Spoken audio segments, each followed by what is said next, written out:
What's going on, everybody? We're here back with a brand new episode of Umineko When They Cry. Last time on, we properly started the, I guess, first story of Wokajima, what happened on that day, in which a shocking revelation happened in which Kyrie slash Badwar insinuated that Kinzo's been dead this entire time, which I thought about it quite a bit.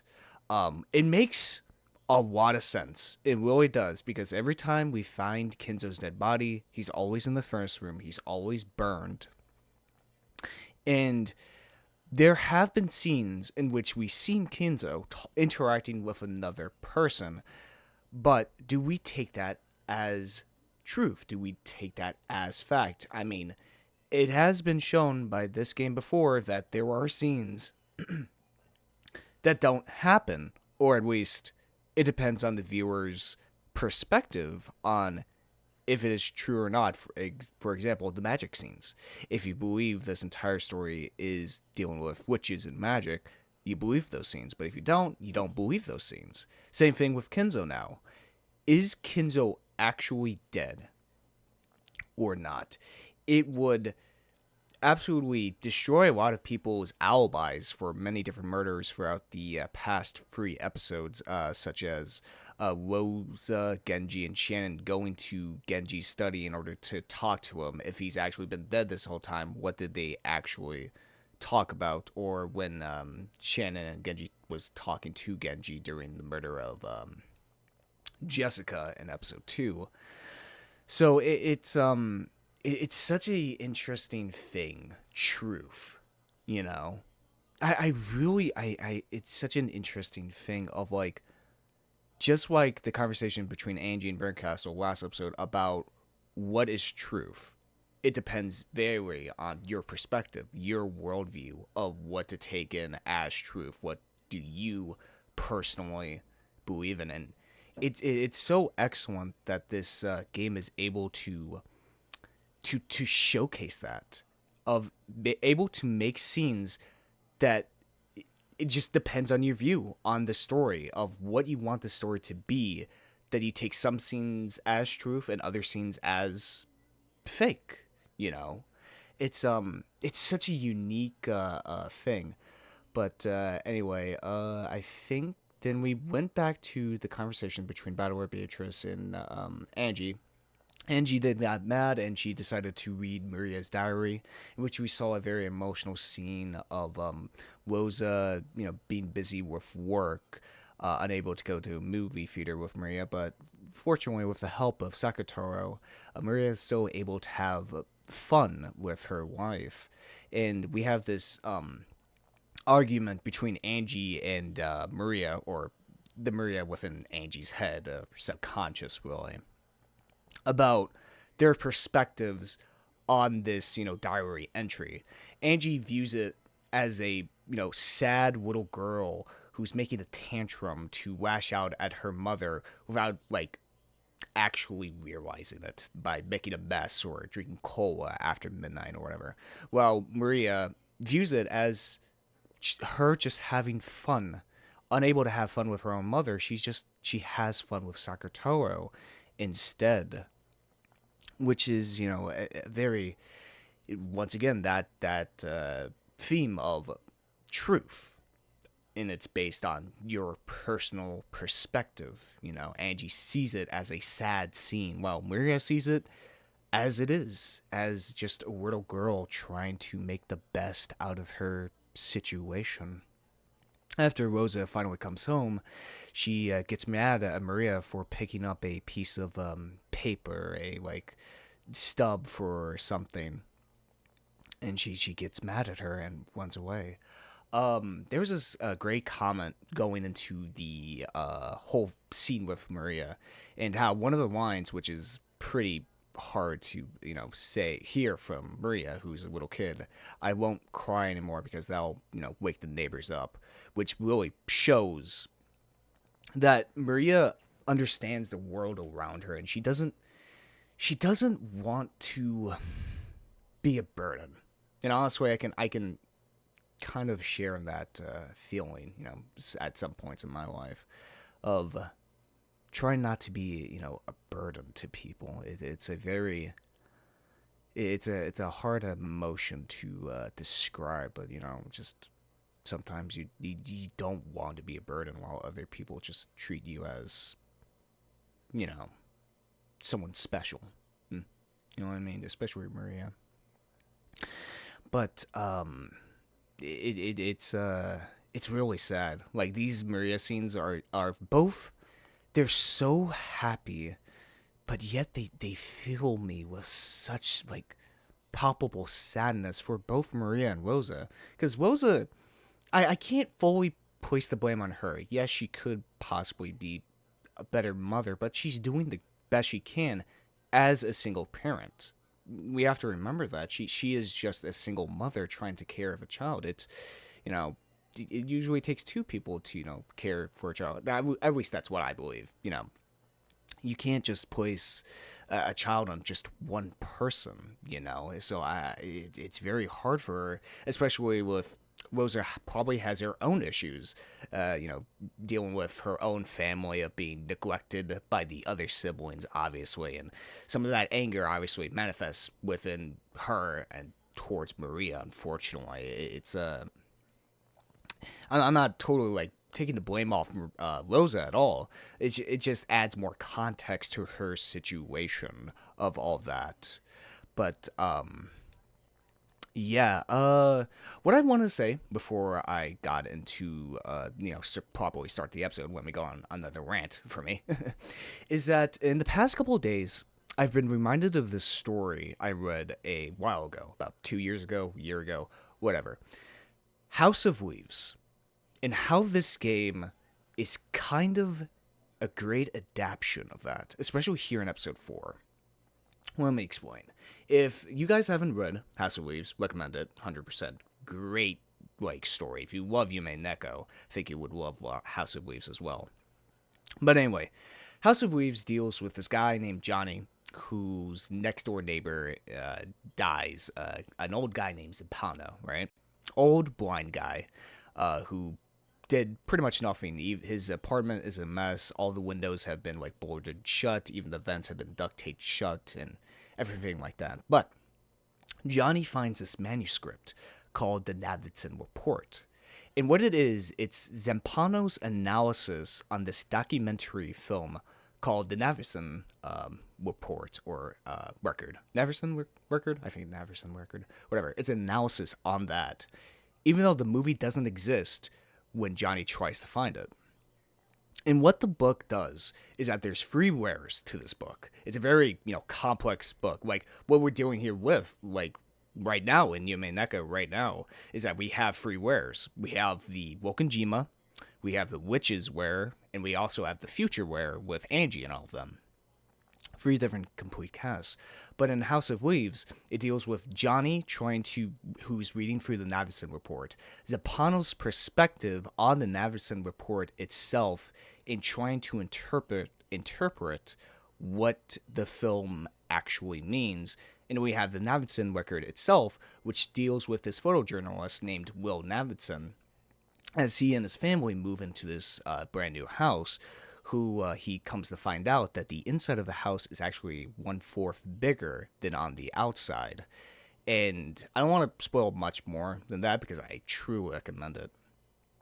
But that book also deals with what is truth as well. It messes with the reader a whole bunch of different ways, Sometimes, there's very unreliable narrators. I mean, for example, Zampano, who's writing this analysis, is blind, and they're also on the fact is that the film doesn't exist within Johnny's world. And we also have Johnny, who's a very unreliable narrator as well, who's slowly going crazy trying to read through this manuscript. And we also have entire chapters crossed out by Zampano, getting rid of different analytical, statements he tries to make. He crosses them out and all that. It deals with truth so much because it's a very subjective book. Like, you can take away from it a lot of different things. Like, there's so many different fan theories about what House of Leaves truly is about, that it's a very fascinating book. But the other thing that I want to note, which is complete coincidence, but I just want to note this as well, is that in House of Leaves, there's also colored words. For example, the word house is always in blue, and the word minotaur is always in red. Kind of reminds you of something? With Battler and Beatrice is red text and blue text alike. That sort of thing. I just find that so fascinating about how these two, like, not really similar works of fiction, but like their themes of what is truth and how it messes with the reader. But yeah, I hope you guys check out House of Leaves. It's a very fascinating book, and I think in the future, here in a little bit, that I'm going to be talking a lot more about House of Leaves. So stay tuned for that. But anyway, let's actually get into the episode, shall we? Just when she finally been able to communicate with Maria after so long, Rosa's face twisted with a mixture of anger, sadness, and fierce self-hatred as she flew into her room and closed the door. Oh, another thing I wanted to mention about House of Leaves, and I'll promise I will actually continue the episode, is that there's this one scene in which, in the Navson record, there's this kind of fight between Will and his wife.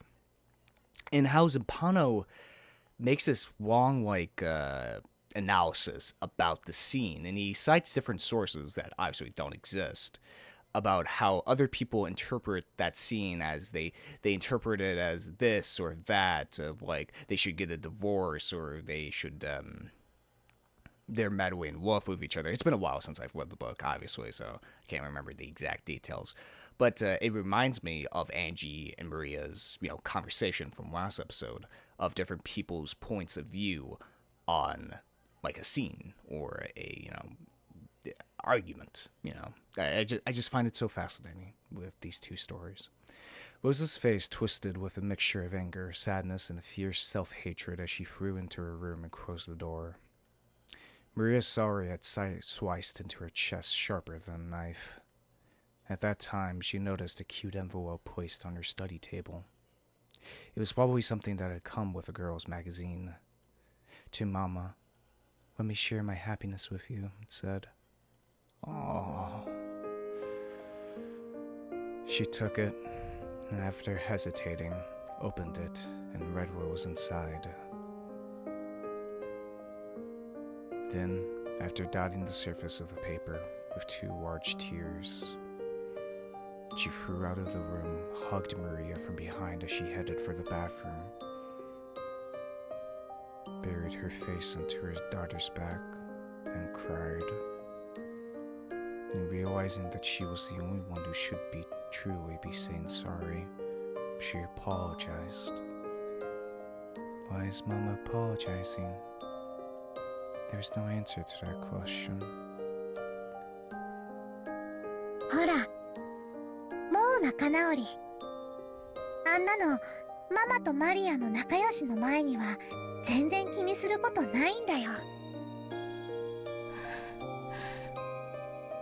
私にはマリアお姉ちゃんの幸せはエンジェの気持ちも一応は理解するよ。マリアだってこの力に気づくまでは今のエンジェと同じで不幸なかけらしか見つけられない気の毒な子だったから。その力って何？ Fragments, huh? 私になくてお姉ちゃんにはある。そしてそれがないから私は不幸でお姉ちゃんは幸福だというの？力という抽象的な表現でしか理解できないそれは一体どんな力なの？うん。エンジェはそれが知りたいんだよね。だから私の物語をここまで読み進めてきたんだもんね。もちろんだよ。教えてあげる。この力の秘密を。そして私は昔、幼いエンジェにちゃんと教えてあげたんだよ。忘れちゃってる？大丈夫。思い出せるよ。今から私が、彼女が、教えてあげる。彼女って誰？わらわがそれをマリアに代わって教えよう。 What? ベアトリーチェ。マリアにはあってそなたにはない力。マリアにあってエンジェにない力。It's magic. Maria and Beto said it together. And then they started giggling because they'd said it at the same time. It was an innocent reaction. One of them didn't seem like Beto at all.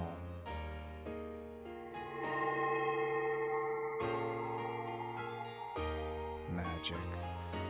Black tea was arranged on a table in a peaceful garden. Beto, Maria, and Sakutaru, who was sitting in Maria's lap, were having fun chatting. ほう、そうか、作太郎と申すか。そなたの一番の友人とな。ウリュウ、はじめまして、作太郎と申します。おう、作太郎は人見知りするから緊張してるの。大丈夫だよ。ベアトリーチェもマリアの素敵なお友達なんだよ。ウリュウ、マリアの友達は僕も友達？うん。ウリュウ、じゃあ僕もベアトリーチェの友達？うん。ウリュウ！ What is with that Ingwood medal? Keep looking at that. マリアにとってはこのようなことは日常においてよくあることなの。お？何が？このように無機物に魔法の魂を込め生を宿らせることはそなたの日常においては左半時なのか。おお、作太郎は無機物じゃないよ。ライオンの子だよ。うりゅぬいぐるみはよりしろとして優秀だ。故に毒を持たぬ無垢な子供が話しかけることによってそれに応えようとする精霊が宿ることが少なくない。According to Beatrice, every time a child plays with dolls, the dolls actually gain a will and converse with them, sometimes even moving by their own will. However, because of their innocence, the power imbued into such a vessel is very weak. If they get stuck with even a tiny bit of the toxin from humans' common sense, which says that there's no way a doll can talk or move, they instantly revert to being non-speaking dolls. しかしそなたのその作太郎というぬいぐるみは違う。作太郎はぬいぐるみだけどぬいぐるみじゃない。ウリュウ、ライオンの子。ウリュウ、作太郎はライオンの子だけどまだ子供だから時々ガオって言えないの。ウリウリウリュウ、ウリウリウリュウ。Gazing at Maria, who was playing around with Sakataru by the table loaded with tea, Beatrice let out a sigh of admiration. なんということか。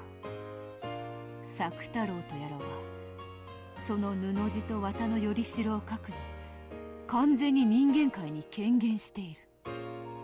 自らの人格を持ち召喚者と自在に対話をし、しかも自らの意志で動いている。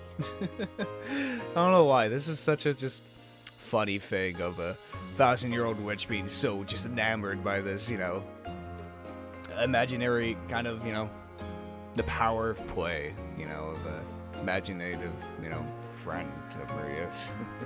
しかもさらに驚くべきは、それが異界の人物を名指しして呼び寄せたものではなく、マリアはゼロの海から生み出したものという点だ。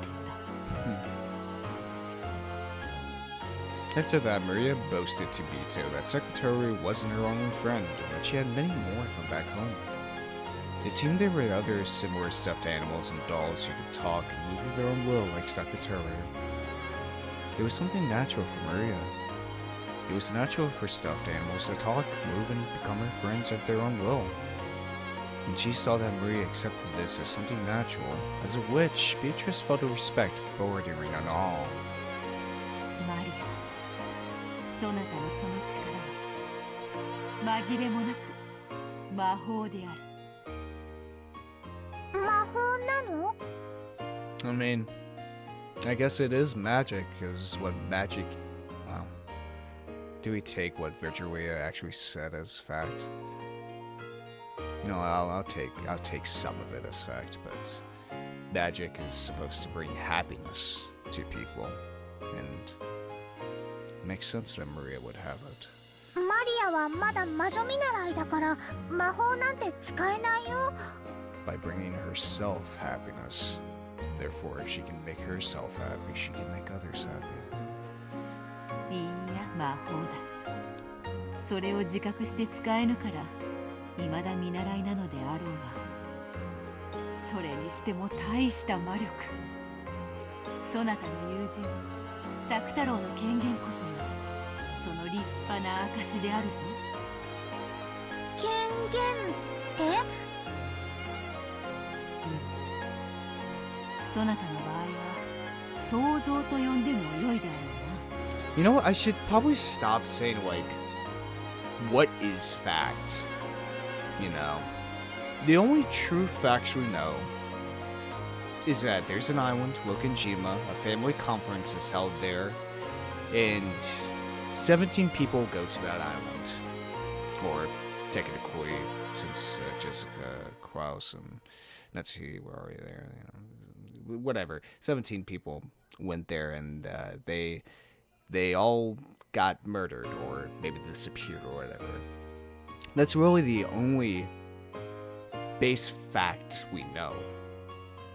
Everything else is what you take. There isn't really a concrete something. I just find it so fascinating that this story is able to do this, but yet it doesn't feel... It doesn't... I don't know what the word to say, like bad, you know? It doesn't like make it a worse story. It makes it more interesting, actually. To take a story whose basic components are like, or basic mechanics, right? Because every story has mechanics to them, right? And then we take as fact of like, oh, this can happen? Okay, therefore, you know, A equals, you know, B, obviously, something like that. But with this story, by this point, you just have to take what you truly believe in as fact. What you believe in. It's so goddamn just... I've never seen before, except maybe in House of Weaves. That's the only piece of media I can actually think of that does this type of thing to its, you know, readers or viewers. I find it so just fascinating. Maybe Twin Peaks does it, but I haven't watched that, but yeah. 他人の手にあっては何の魂も持たぬ無機物がそなたの魔法によって魂を吹き込まれている。しかもそれを強力な力で人間界に留めている。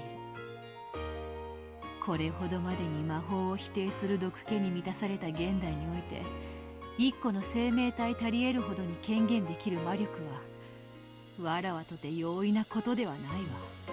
This era is so filled with toxin, huh? It isn't hard to give birth to any number of soulless beings. However, giving birth to a being with a soul is very difficult. This is what Bito assured. ベアトが言うのがよくわかんない。作太郎がすごいってこと？作太郎とそなたが共に素晴らしいということだ。誇ってよい。なるほど。金蔵の最も欲したものはそなたに一番濃く宿っているらし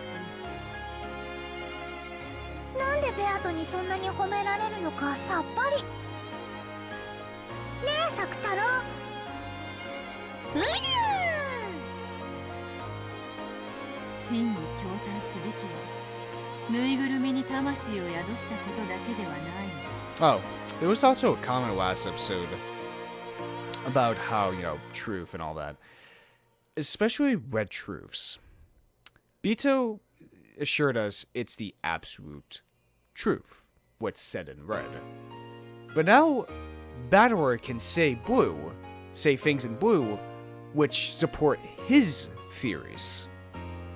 So that goes to explain, okay, if that's the true meaning of, Battler's, blue powers, of, what he's saying in blue is what he believes in, does that mean the same for Bito?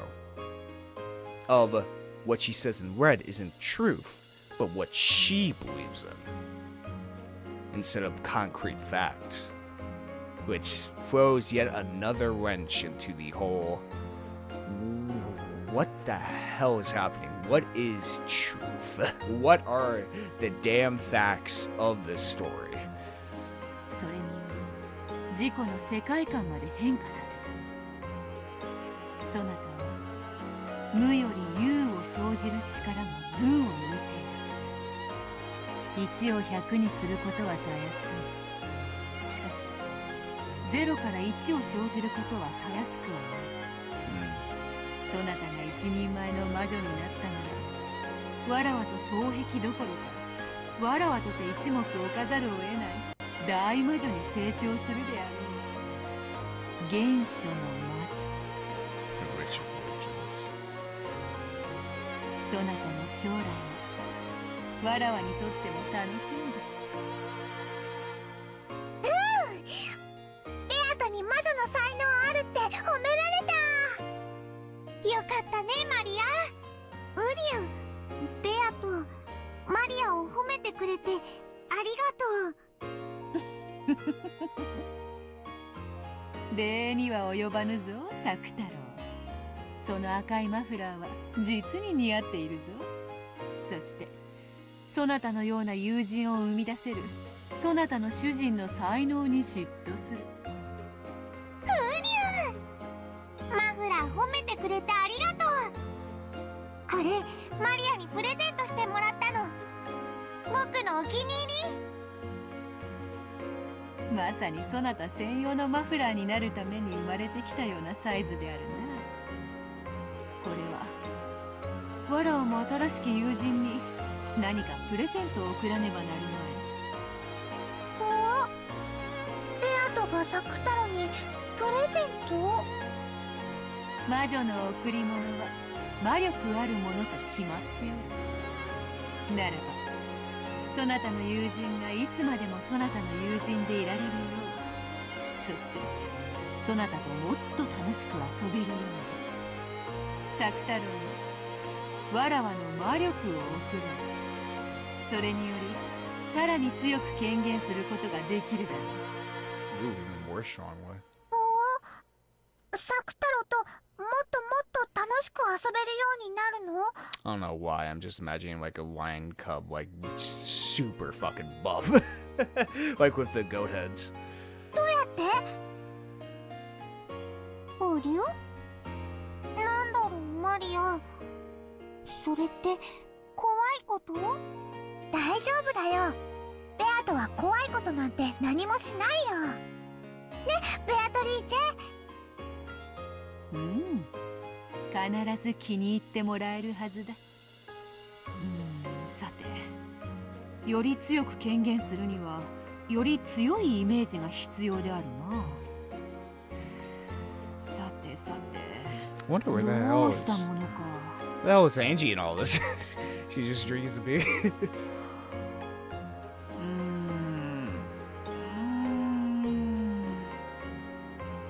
Bito crossed her arms and thought about what she should do. She could do to please them even more.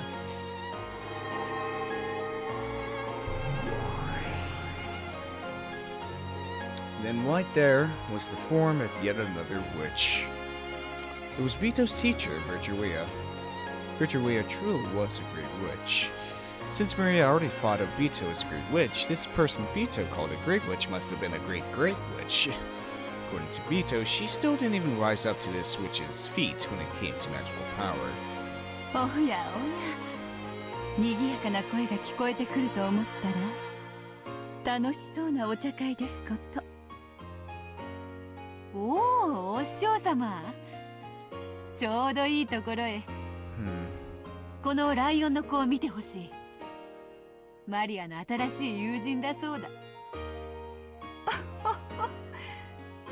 可愛らしいライオンさんですね。ご挨拶はできるのかしら。はじめまして、こんにちは。ウリュウ、作太郎と申します。Sakotaro felt Tamuria's way greeted Vittorio with half of his face poking out over the edge of the table. It seemed he was very nervous, since this was a witch that even Bito called teacher. 可愛らしい名前だこと。上手な挨拶ができたご褒美にお菓子をあげましょうね。I don't know, I'm still... Ever since the end of episode 3, I'm still kind of iffy on Virtuia. After waving her hands about, Virtuia held the palm of her hand upwards as though she was lightly grabbing at the empty bear.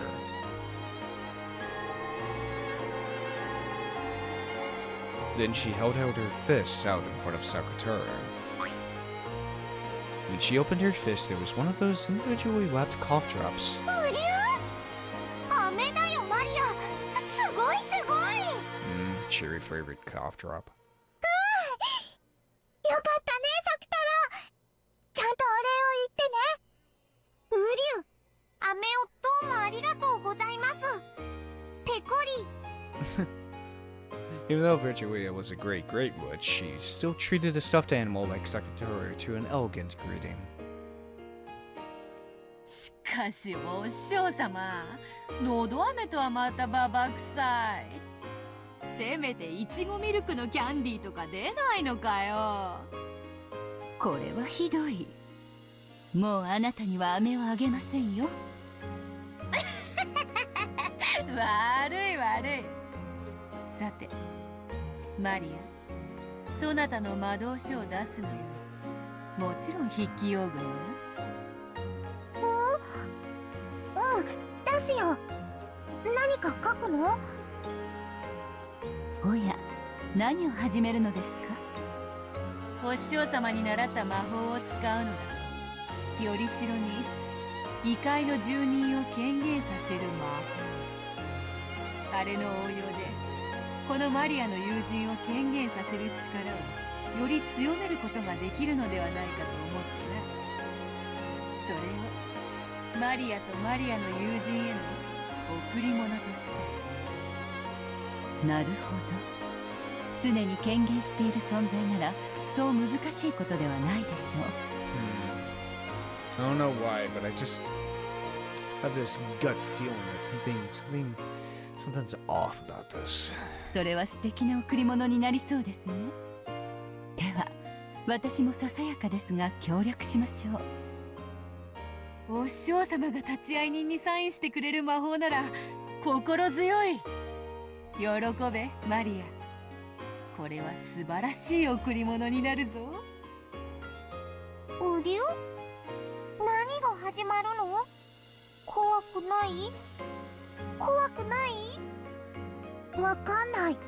でも怖くないと思う。なんだろうね、楽しみだね。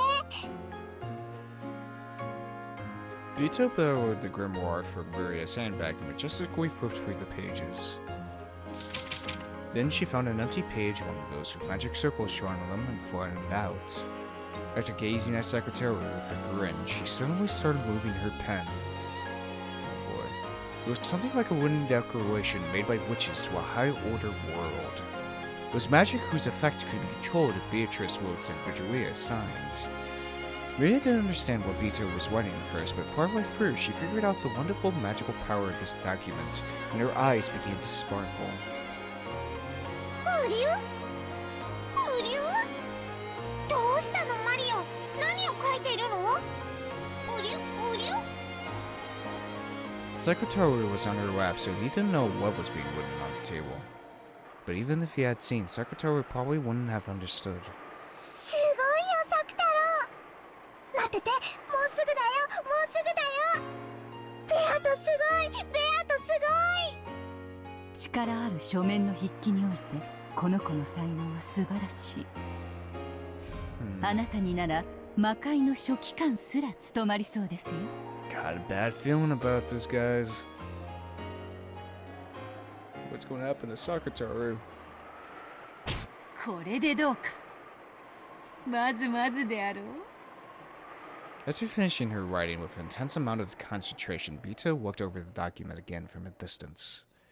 It seemed that she was very satisfied with her work. Maria, who was also peeking in at it, let out a cry of wonder. すごいよ、ベアト。 It's like a stick figure, stick figure with like a lion's head on it. Like, this is my best drawing skills. かわいい。黄金の魔女ベアトリーチェの名においてマリアの子サク太郎をここに認める。お師匠様、立会人にサインを頼むぜ。はいはい、我が名においてこの先生に立ち会い認めるものなりできましたよ。 Virtually signed, completing the written declaration. It was a document with the power to proclaim to the beings of a higher world that Sakatoru had most certainly materialized in the human world. Sakatoru, who had been born from Maria, was nominated by the two witches, Beatrice and Virtuia, and just now his existence had been acknowledged by the higher world. A higher world. That itself was the great magic of materialization. According to Bito, it was apparently quite fortunate Virtuia was there. After all, depending on the number and quality of witches that signed proclamations to the higher world, the power that resided in them could change drastically. Virtuia in particular had many friends in that higher plane, so her signature gave the proclamation a power with which Bito's couldn't even compare. この宣言書により汝作太郎を自我ある一個人と認める。そしてその存在をマリアージュ・ソルシエールの条約に従い友人として迎える。Marriage sorcière. Wonder what that means. 今より作太郎は我ら共通の友人だ。それにふさわしき姿を贈り物としてそなたに贈ろう。受け取るがよい。 So Sakataru has become like his own individual now? With the grimoire still open to the page with the proclamation, she turned it around and handed it to Maria. Maria showed it to Sakataru on her lap. When Sakataru beheld that proclamation, he felt something hot and bright begin to dwell, and his body made out of cloth and cotton. Even as he looked around, nervous at the sensation he'd never felt before, that power strengthened. And eventually a bright light completely swallowed him up. Oh shit. うりゅうりゅうりゅうりゅうりゅう。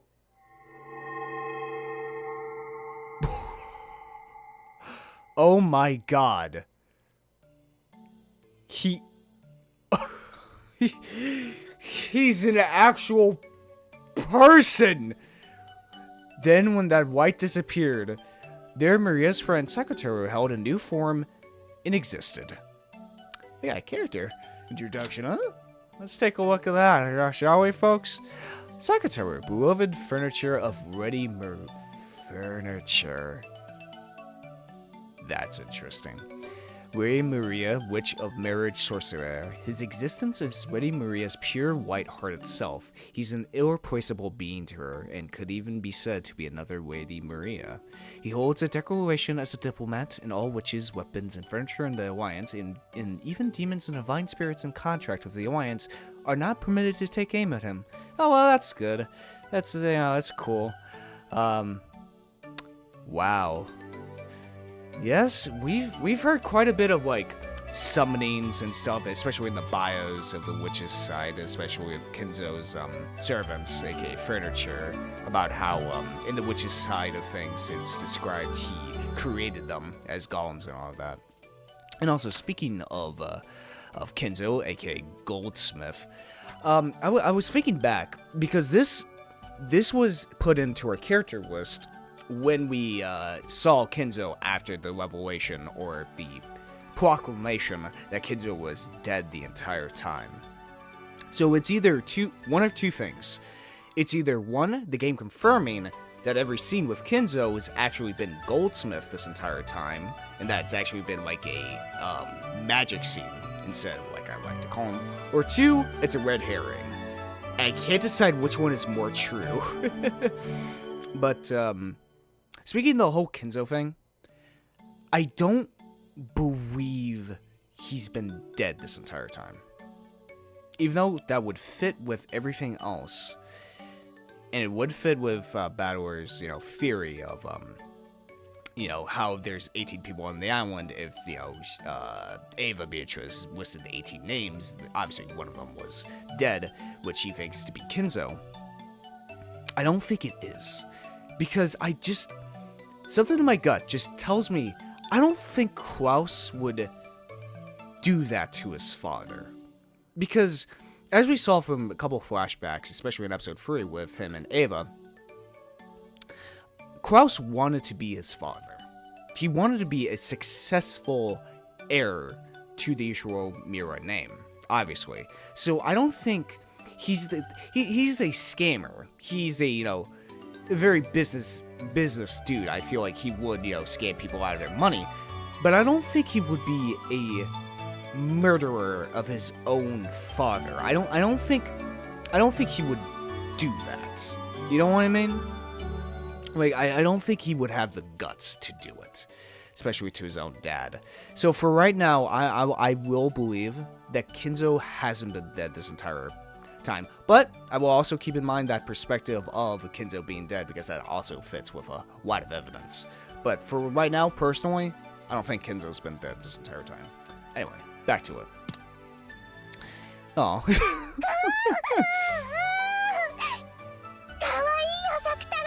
It's like that, even though I've never played Persona 4, it will I think in Persona 4 Gordon, Teddy turns into an actual guy. ウリュウウリュウ本当に似合ってる恥ずかしくないとても可愛らしい姿ですよ、作太郎ちゃん。マフラーがチャームポイントだと思ってな。あとは耳だ。Yeah, they give him big ass sleeves too. 獣耳はいいぞ。実に可愛い。後でわらわにもかじらせよ。ありがとう、ベアトリーチェ。素敵なプレゼント本当にありがとう。礼には及ばぬ。そなたの素晴らしき魔法と友人に敬意を表したまでよ。So how do okay, if it isn't Kenzo has been dead this entire time, how do I explain the whole 18 things? The 18 names listed. I don't think...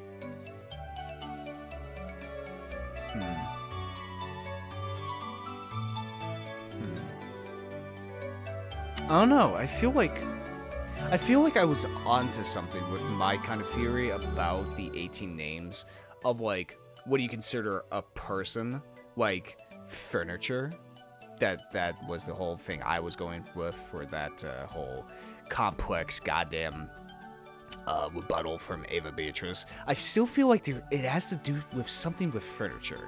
I could be completely wrong, but what do you consider as a person who isn't, a person, you know what I mean? I still feel like it's something like that if it isn't, if I don't believe it's actually Kenzo. そしてこの域にまで達したそなたはもはや見習いをいつ卒業してもおかしくない。Actually, the whole thing with that, it wasn't like Kenzo was the culprit in that whole 18 thing. It was just listing 18 dead names, people who are dead. So maybe it could have been somebody else that was, dead too. I guess Kenzo would be the only one that would fit that criteria, though, in that whole theory. A lot of moving parts, I have to say. Once you take out one piece of the puzzle and try to put it somewhere else, it's, gets a bit shaky. 今日よりさらに新しく楽しい魔法を伝授してやろう。これより原初の魔女見習いのマリアと名乗るがよい。原初の魔女って？うん。造物種の道を求める魔女の称号よ。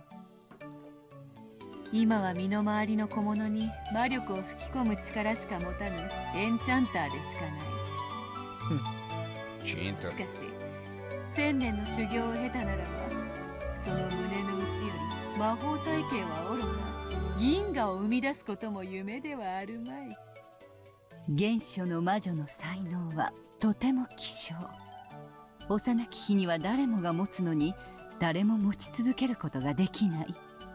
この称号はあなたが汚れなき心を失わなかったことの証でもありますね。原初の魔女すごい！なる！マリア、原初の魔女見習い！マリア、すごいね、すごいね！原初の魔女、すごいすごい！うりゅやがては一人前の原初の魔女マリア卿を名乗ることになろう。作太郎だけでなく、そろそろそなたもその格にふさわしい身なりをしても良い頃であろうな。Oh boy. それ、見習いとはいえ魔女の名を語るにふさわしき服装を与えよう。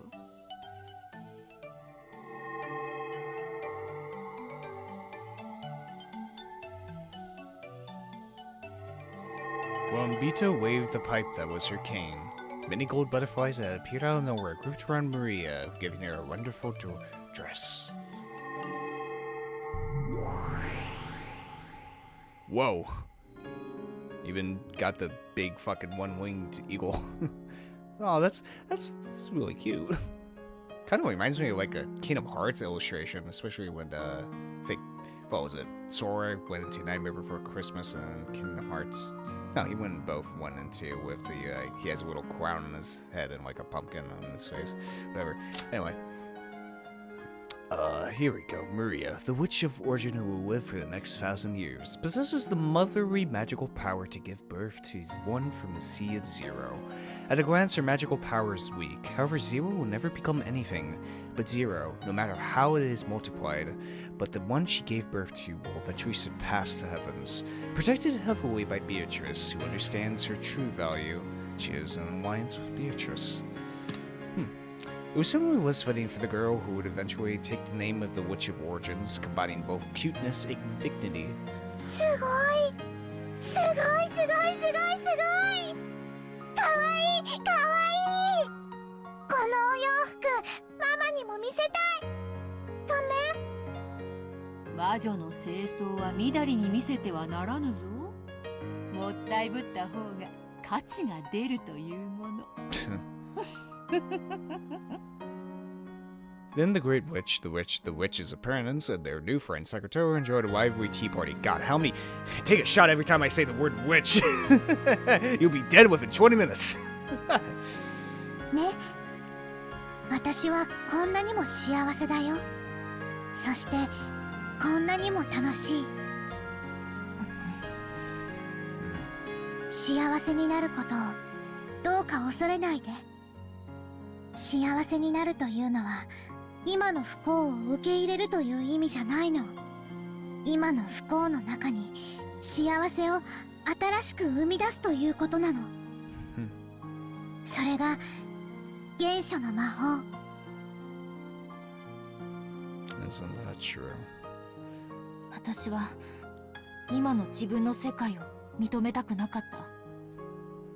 こんなにも孤独で辛い世界を肯定するのが許せなかった。だからマリアお姉ちゃんの世界に惹かれながらも最後の一戦で受け入れられなかった。教えてあげる。マリアの原初の魔法を。いいえ、教えたことがあったはず。そしてあなたにも使えたはずなんだよ。忘れちゃった？エンジェだってマリアージュ・ソルシエールに名を連ねる魔女の見習いだったでしょ。ええ、そうだったわね。マリアージュ・ソルシエール、懐かしいわね。私もそこに名を連ねていることがあったっけ。 Interesting. So did Angie believe in magic at one point in her time of her life? Try to become a witch as well, but well, 12 years later, well, I guess we're going to find out. October 1998. Or actually, I think this is... Nah. We're still in, like, present. The present of Angie, at least. ええ、あれは忘れもしない。1987年4月のことです。87. 私は友人からある奇妙な依頼を受けました。とある大富豪の遺品である蔵書が大量に競売にかけられていて、その一部に民族学的にも考古学的にも、あるいはオカルト的な意味でも極めて価値の高いものが含まれていると思われる。Kenzo's books? その価値を内密に見てほしいというのです。87年、六軒島での事件の半年後。さようです。Hello, old man. それらの蔵書は六軒島での難を逃れたものと説明されていました。The disaster, huh? それを島の所有者である後宮エバ氏が競売に出したというのです。Okay. Interesting. So, goes from accident to disaster, huh? So what disaster is that exactly? This was apparently a high-class restaurant.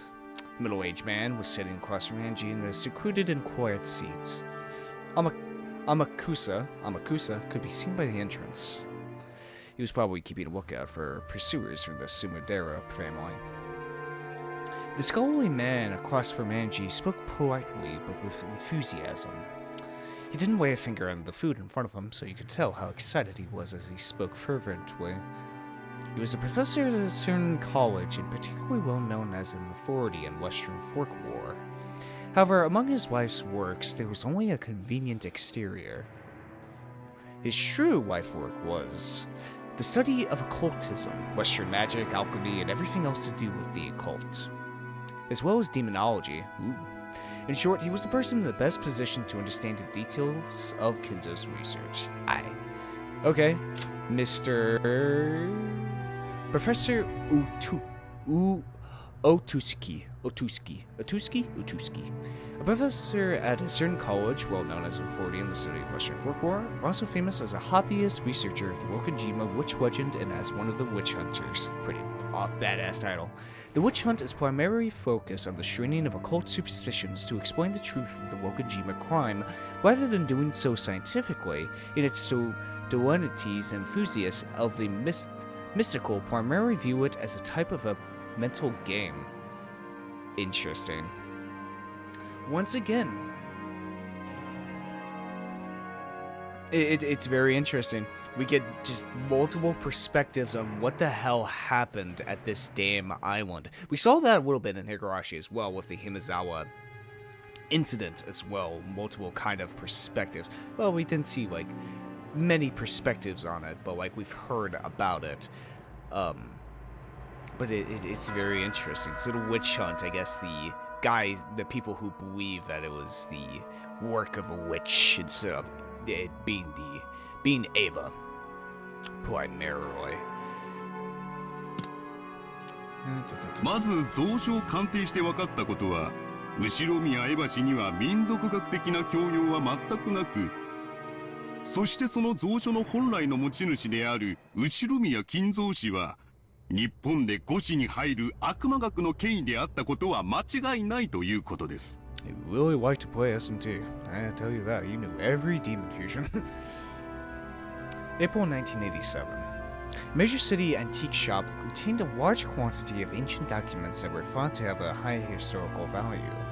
They were enthusiasts entrusted with them by Umineko Eva, who wanted them to be sold at auction.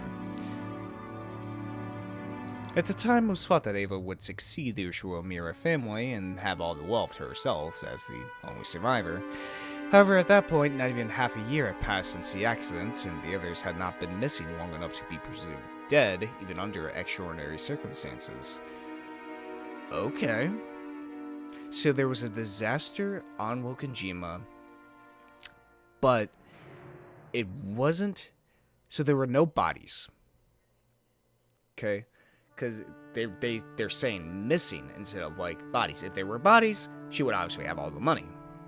But no, they went missing, so they didn't find any bodies on Wokonjima. Interesting. So what exactly was this disaster? Was it like the mansion fell over due to typhoon, perhaps? Maybe like a hurricane or something like that? It has to be that, like the main mansion was destroyed or something. It has to be something like that. That's the only thing that would make sense. Because of that, Ava had supposedly been in a very tight spot financially, unable even to collect on her family's life insurance. It seems she tried to sell everything of value, and even the books kept in the place which she escaped harm in, Kuadoran, were used for this purpose. Okay, so the secondary mansion. These old books, which would eventually be called the Ushiro Library, were later gathered from antique shops by authorities in the field so that they could be appraised, and those authorities were astounded. 少なくとも神秘学の見地から言えば、その発見が世界に与えた衝撃は司会文書発見にも匹敵するものでした。Really? That is speaking highly. Holy shit. 後ろ宮蔵書にはなんと1000年以上にもわたる間、その存在だけが知られているにもかかわらず、発見されていなかった数々の極めて重要な文献さえ含まれていたからです。The many dreams of the occult, such as those represented by alchemy, always stirred intense fascination in dilettantes. Dilettantes? I've never seen that word in my entire life, so apologies. Dilettantes. It is whispered that many magic books of great historical value, currently unknown to the public, might be in the secret possession of extremely wealthy lovers of the occult. Items such as Leonardo da Vinci's notebooks, which are particularly popular among dilettantes, are said to be prime examples of this. Yeah, I've heard about that, about his notebooks being missing. It is said that approximately 5,000 pages of those notebooks currently exist, and that over 10,000 have been lost. But some researchers believe that a large part of this lost portion might be monopolized by certain enthusiasts and members of the extremely rich. It is said that because of this, even now, dilettantes who can't help but seek these spare no expense to search around for quietly hoarded away in unannounced notebooks. There's probably no doubting that Ushiro Kinzo was himself one of those dilettantes. God, I hate seeing a new word and trying to pronounce it. No one knows what Kinzo went through to obtain those, but there can be no mistake that he used his vast wealth freely, buying them off of other rich people with the same hobby as him. Those books, which were so valuable that enthusiasts could never satisfy their desire to hoard them away, were discovered in large numbers at the end of the 20th century. And their release to the public had given the entire world a massive shock. この一件により、六軒島の名は全世界に知れ渡ることになります。そして同時に、六軒島の事故によって、未発見のさらに価値ある蔵書が大量に失われた可能性が高いことも、全世界に衝撃を与えました。これにより、六軒島と後ろ宮蔵書の名は、我々にとって生涯忘れないものとなったのです。Our memories. That R probably meant the occult neck of the woods with the same hobby as Kinzo. Excuse me. Because of that incident, the name of Wokonjima had taken on a vital meaning in the world of the occult.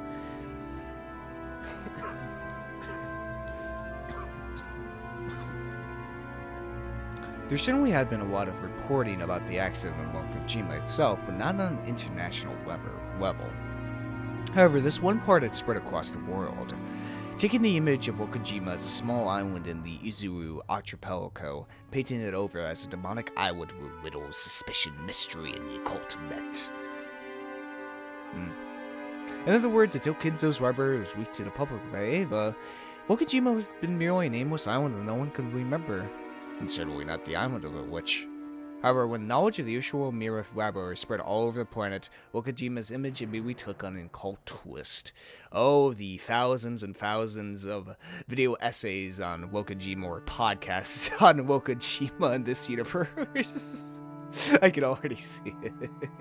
What really happened in Wokajima? Top 10 things you didn't know about Wokajima. Oh, God.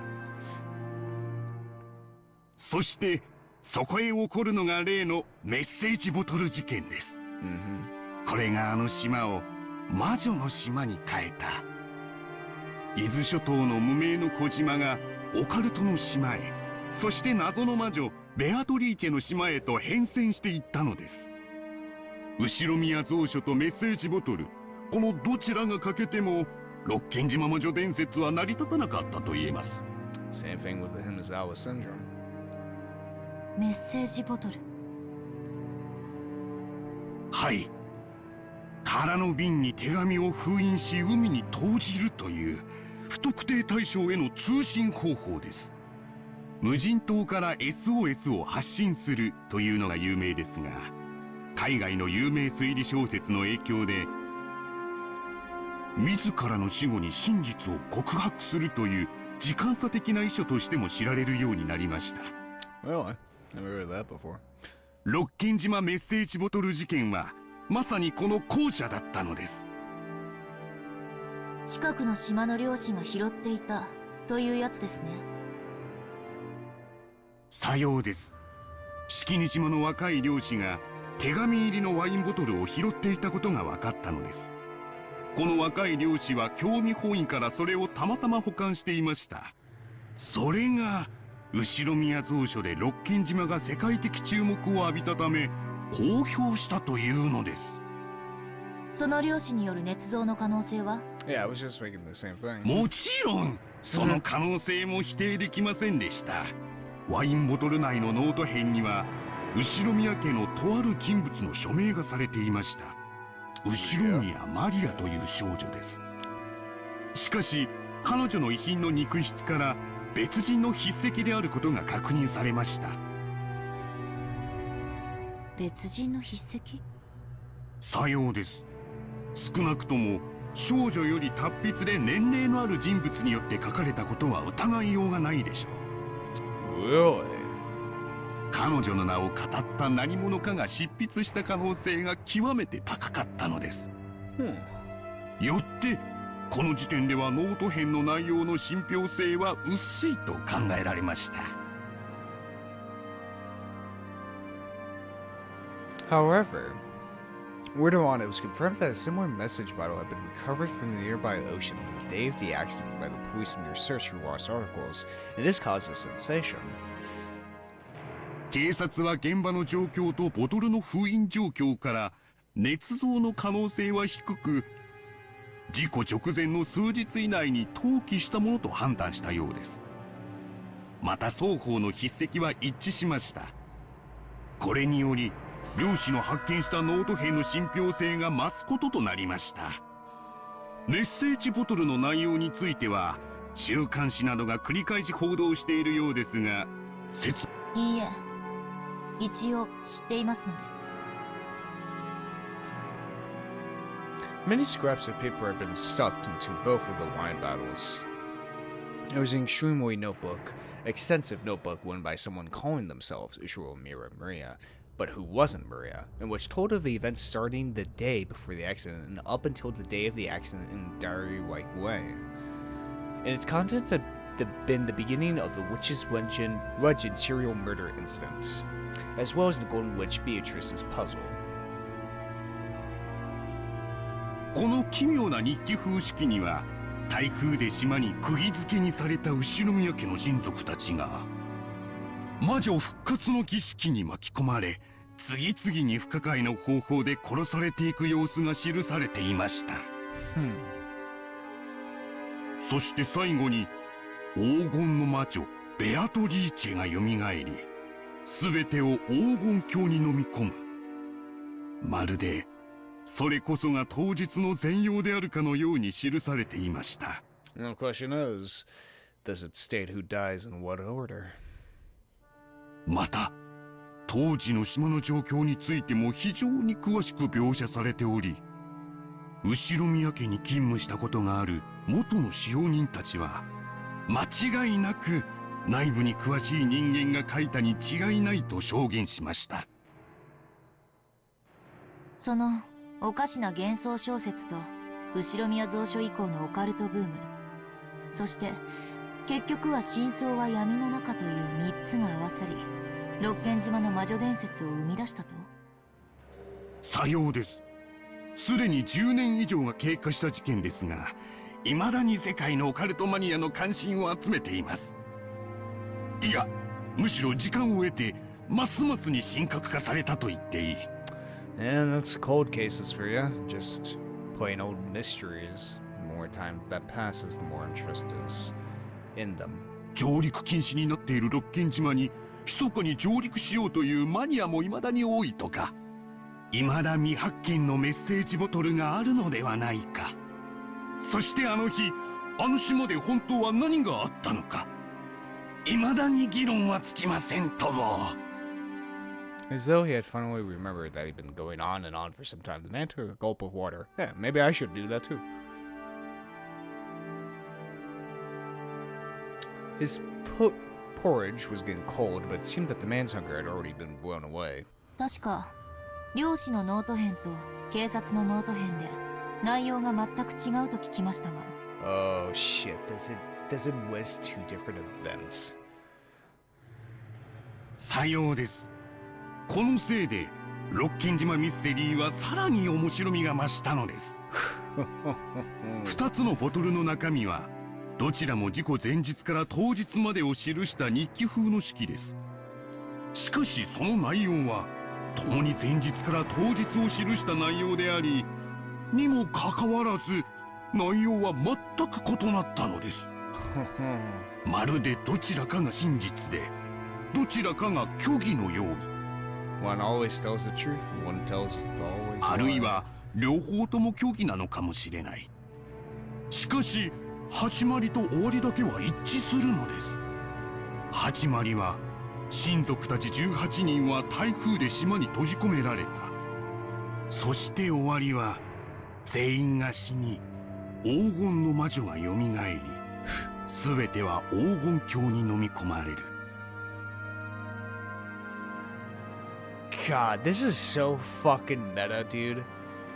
Two different versions of events, yet the beginning and the ending are the same.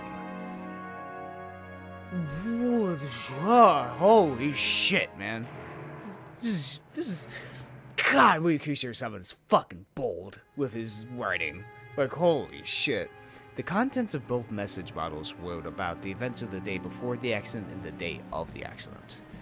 But the details were completely different.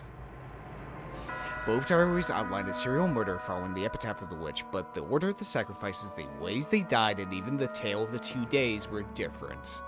However, in both, everyone died in the end, and the witch revived, making for the same general plot. あの島で何があったのか。唯一の生存者である後宮エバ氏が沈黙していた以上。What if that's what episode 1 and episode 2 have truly been? Just these two message battles? Maybe it's something completely different than we can imagine. あの2日間の出来事は全てが闇の中です。この2つの日記はその闇を埋める仮説をこともあろうか2つも提示してみせたのです。どちらの日記でも2日間を説明できる。しかしどちらが正しいのか、あるいは正しいことが含まれているのかさえわからないのです。Shorteners, catbacks. If it isn't denied, even a mixture of truth and fiction can be the truth. Through the media, these scraps of paper had of course been shown to Ava as well, but in the end she never broke her silence. 誰が何のためにメッセージボトルを？ Yeah, that's the question then. 事件10周年特集を組んだ雑誌が以前大々的に取り上げたでしょう。あの仮説が今日では最も支持を集めているようです。しかし面白みには欠ける。あの島であの日何が起こったのか、それを考えるのがウィッチハントの醍醐味なのですな。ウィッチハント？ああ、六軒島ウィッチハントとは、この事件の真相をオカルトの側面から説明しようと試みるマニアの集いのことです。God, Wokenjima Witch Hunt does sound like a fucking subreddit. I don't know why, but 後宮蔵書から謎の2日間、そして黄金の魔女の伝説など、六軒島に関わる謎は今でもマニアの間で盛んに議論されているのです。10周年の時にはニューヨークで国際コンベンションも開かれました。私も日本の代表として参加してきましてね。convention. 海外の熱心なウィッチハンターと様々な交流をしてきましたよ。海外では魔女はとても人気のあるカテゴリーでしてね。参加者の年齢幅も、下は小学生から上は著名な文化人まで実に幅広い。日本でも近年ようやく。You probably don't need any more explanation, but he's one of the most famous Wokenjima witch hunters in Japan. Even though I didn't ask anything more, he kept continuing on excitedly all by himself. As I swirled the thin film on my portage with my spoon, I shrugged my shoulders and sighed. Looks like researching about the message bottle really wants to waste of time. No. And there's one thing I found. It's that the notebook supposedly written by Maria Oni-chan was actually written by a different person faking her name. That person wrote up an occult legend of their own, put it into a bottle as though it was a truth, and threw it into the ocean. I have a question. Why would they go to all that trouble of writing so much in order to prepare a suspicious letter like that? With a message bottle, there'd be no guarantee that it ever passed into anyone's hands. If their luck had been bad, it could have sunk in the ocean, never to be seen by anyone. And even if someone had picked it up, they might have not cared about it and thrown it away. Why would they entrust their confession of the truth to the sea with such an uncertain method? And why would they write up multiple different tales? If there had been one message bottle claiming that the story was the truth, it might be reckless, but not impossible. However, because there were two, that made both of them doubtful. Someone was planning to make out those 2 days to be the work of a witch, and they really did go one step too far. Because there were two, it suggests an undiscovered third one, or possibly even more might exist. In other words, the two different contexts makes both of them harder and harder to swallow. It's very interesting. Because, like, if it's one, then we could say, okay, if it wasn't Maria, maybe it was someone else who decided to write it on Maria's name for some reason. But the fact that it's two bottles with two completely different events, different murders, different ways they're killed, different everything except for the beginning and ending. Why would somebody do that? Let's take what I'm thinking right now. Perhaps it was Ava that did it, before she was rescued. Why would she do it, though? If she was the murderer of every single person, why would she do that? I guess,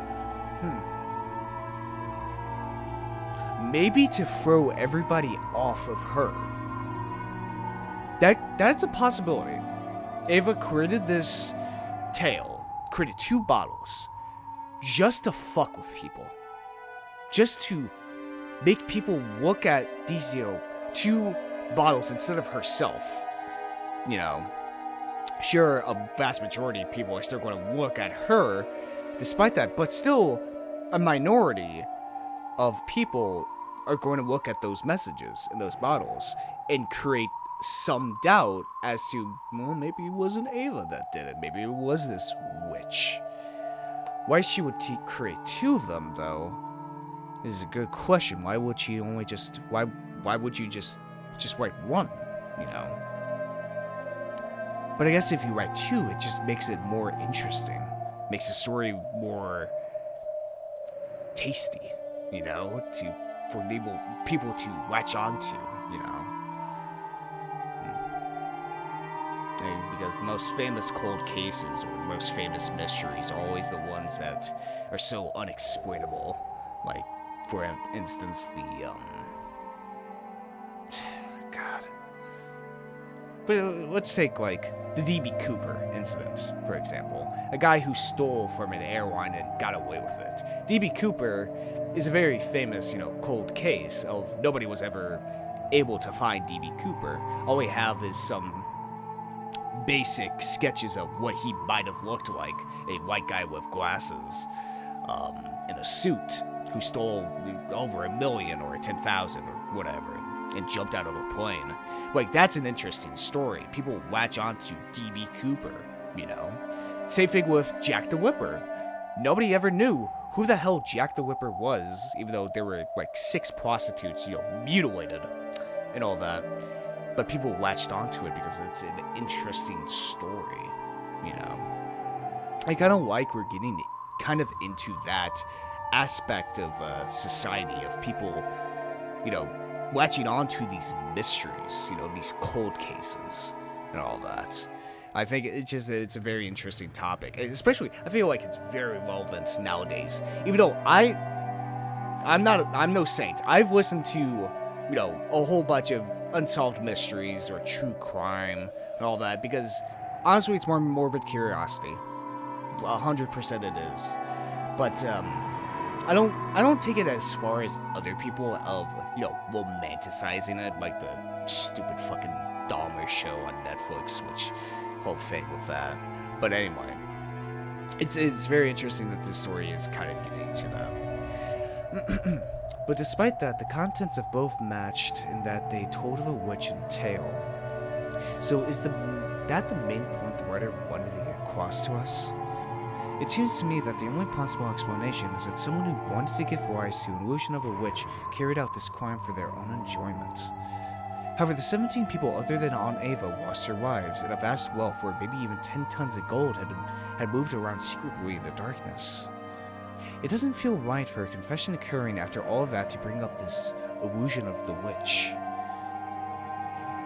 Even if we ignore the magazine's theories, it's very doubtful that the message bottle really was a diary. After all, the amount of writing was massive. It's hard to imagine that someone actually caught up in the middle of a serial murder like that would be able to calmly write it down.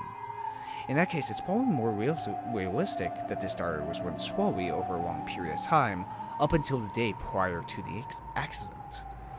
In that case, would it mean that everything in Mokujima was a planned crime with everything prepared for over a long stretch of time? That's also a possibility. The fact that Aunt Ava left this world without saying anything is infuriating. She definitely said it on her deathbed. She definitely said that her reason for not telling me the truth was because it was the best way of harassing me. Yeah, by now it's painfully obvious. Of all the things Aunt Ava did to harass me, this was probably the last and the greatest. But thinking of it this way, it's pretty doubtful that Aunt Ava is the true culprit. Of course, that's not because the handwriting on the message bottle was different from Aunt Ava's or anything like that. It's because in both tales that were discovered, Aunt Ava was included among the victims. Oh. Interesting. If the writer of that diary was the culprit, maybe Aunt Ava was also one of the targets to be killed. Maybe Aunt Ava had survived because something had gone wrong. Because I hated Aunt Ava, I came to believe that she had to be the culprit. But the existence of the message bottle makes me suspect that the mastermind is a far more profound and unknown person than her. As we saw from the events of episode 3, Ava did some of the murders, I feel like, but there was someone else there. Remember that first murder? That first string of murders that went in a circle. And also, there's the whole murder of Hideroshi as well, which is in doubt here.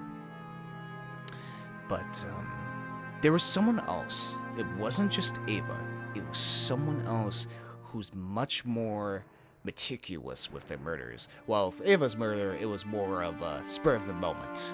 You know, she didn't set up any, locked rooms or anything like that.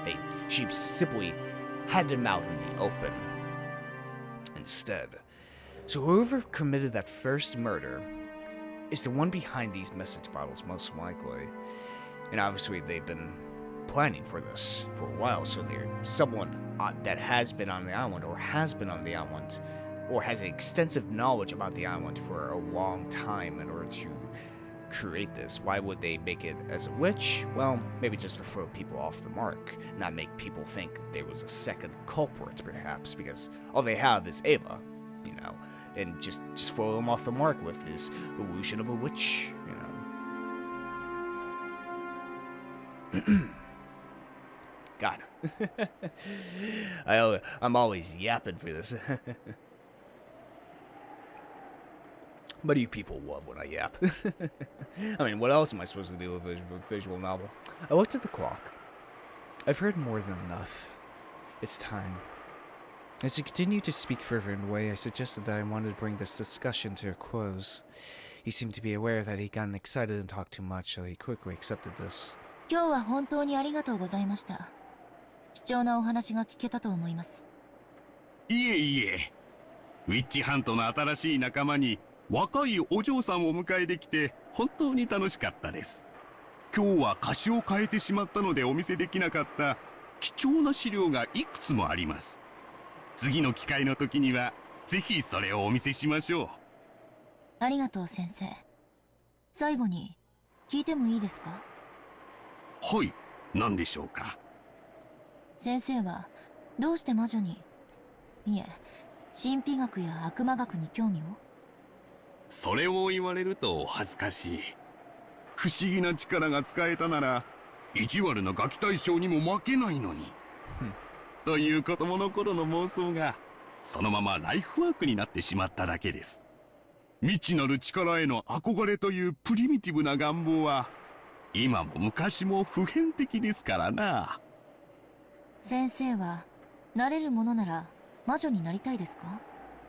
思うがままに魔法を使ってみたいという夢を今も？もちろんですとも。この年になりそういうものが実在しないと理屈では分かっていても、それでもなお空を飛んでみたい、鉄くずを黄金に変えてみたいという子供のような夢は忘れられずにいます。学生たちにはどうか内密に。私が実は魔女だと言ったらお信じになります？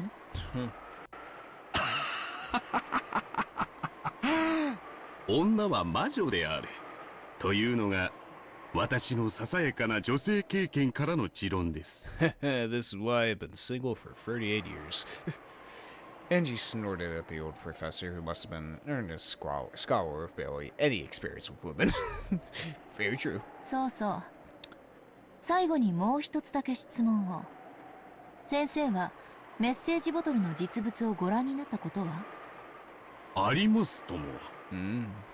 ではその筆跡についてもお詳しいですか？もちろん。その道の専門家ではありませんが、メッセージボトルの筆跡に関してだけは日本で最も詳しいと自負していますとも。Okay. Take out that Maria's diary. At that point, Angie set a book on the desk with a thud. これは初めて見るものです。He prided himself on his thorough knowledge of all literature related to Okajima, and he looked bewildered at this binding that he hadn't seen before. Ignoring him, Angie silently flipped through the pages, opened to one of them, and showed him. On that page was a handwritten paragraph beginning with, "To my beloved witch, Pretense." Ooh. And at the end there was a signature in katakana that said, "Beatrice." Oh. それは。The instant he glanced at it, his face went pale. She knew the answer before asking, but Angie asked it aloud anyway. このページに記されている文章の筆跡はメッセージボトルの筆跡と一致しますか？いや、持ち帰って詳しく調べないことには。失礼だが、この本は一体どこに？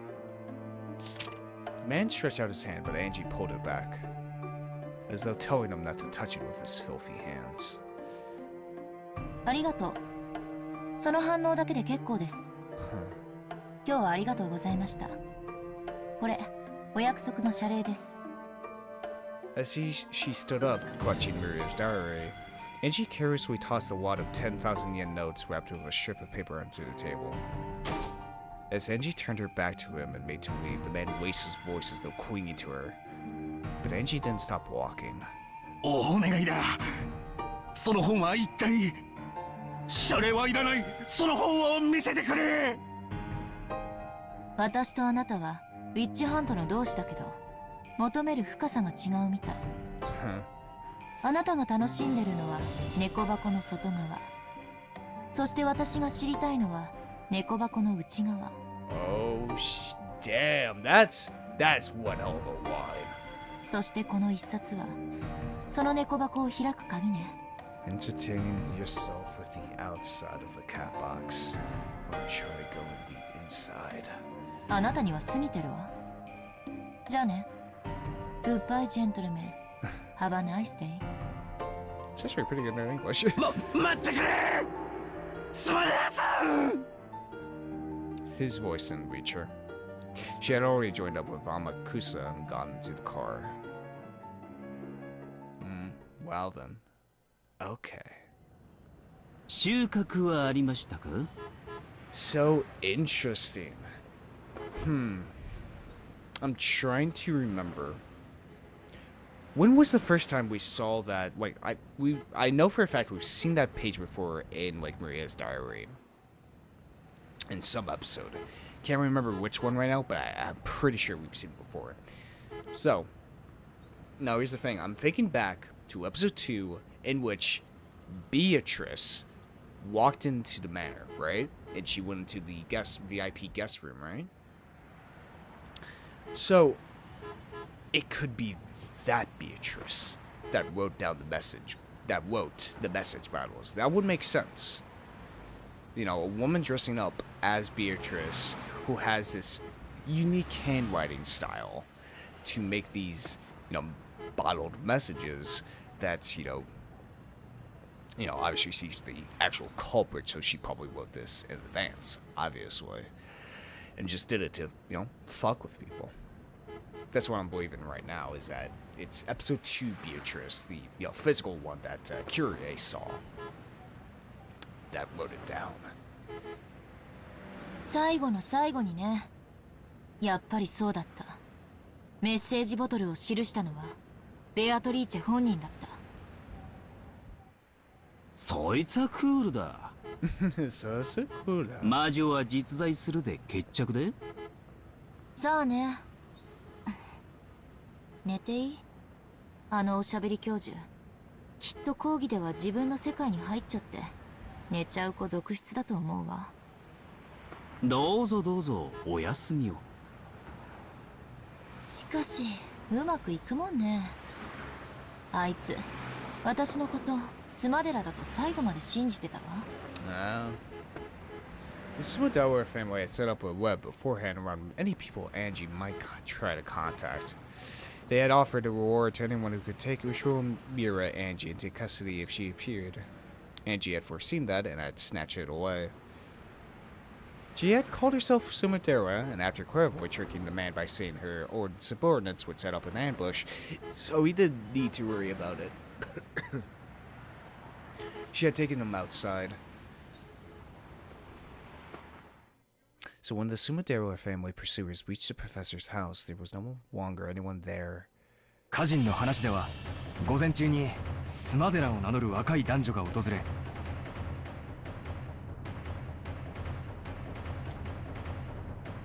教授を連れ出したきり、まだ帰宅しないそうです。裏をかかれた可能性が。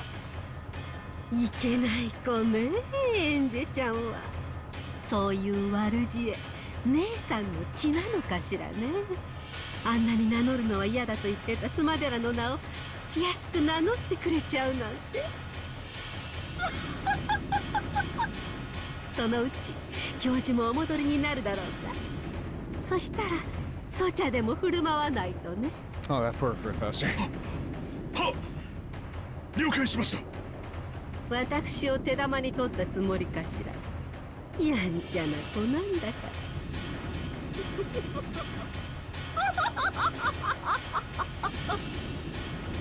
With a demonic look on her face, Kasumi violently stomped her heel.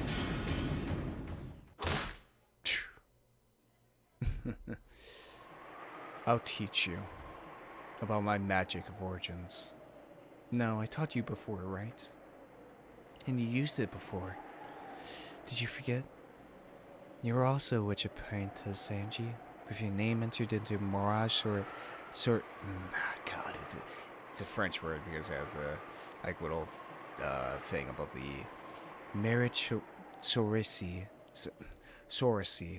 I feel like it's like sounds like sorcerer. Sorcery. Marriage sorcery. Weren't you? 私も魔女に加えてもらったんだっけ? I closed Maria's diary and flopped down on a very high-class looking bed.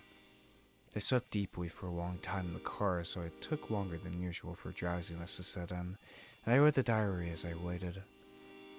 This was a super expensive hotel in the city. Since it was often used by the rich and famous, they were very big on confidentiality. That made it very convenient for Ange to escape her pursuers. The idea that renegades should spend their nights hiding in cheap hotels is commoners' way of thinking. To Ange, who possessed all the wealth of the usual Mira family, renegade wife was comfortable indeed. Of course, even though he was a guard, Amakusa was a man and therefore in a separate room. Ange used the bedroom of the suite, and Amakusa lay on the sofa in the living room. According to Amakusa, the sofas here were more pleasant than his own beds had been recently. Poor guy. When I looked at the clock, I saw that it was almost 2 in the middle of the night. I'm still not getting sleepy. I sighed deeply. At that time, even though there was no wind, I had the feeling that Maria Oni-chan's diary fluttered. Then Oni-chan appeared. I think another thing just appeared? Because I heard something? Or was that just a sound? Nope. Oh. Okay, so... okay, so this is... Okay, so it's the exact same thing. Okay, so we got Ange, we got Maria on the witch's side, we got Maria on the human side, and we got Maria on Angie's side. Oh, Jesus. So many versions of different characters. What is with Japanese games and multiple different versions of characters? First Xenogears with just fucking the many reincarnations of fucking Faye and Ellie, and fucking Kingdom Hearts with Sora and Xehanort. So many different versions of the same fucking character. Then Oni-chan appeared. Her form was no longer the normal one I'd known. She was wearing the dress that Beatrice had given her after acknowledging her as a witch. もう寝ないと明日が辛いよ。私も魔女なら魔法が使えるのよね。うん。使えるよ。教えてあげたでしょ。使い方。昔は使えたはずだよ。覚えてる。使いたくなった。寂しくなった？別に。毎日枕が違うくらいのことで辛くなんてならないわ。魔法の最初の一歩は寂しいからとか退屈だからとか、そのくらいのささやかな理由でいいの。眠くなるまでの暇つぶしだとしても。うん。エンジェがもう一度魔法のことを思い出してくれて、マリアは嬉しい。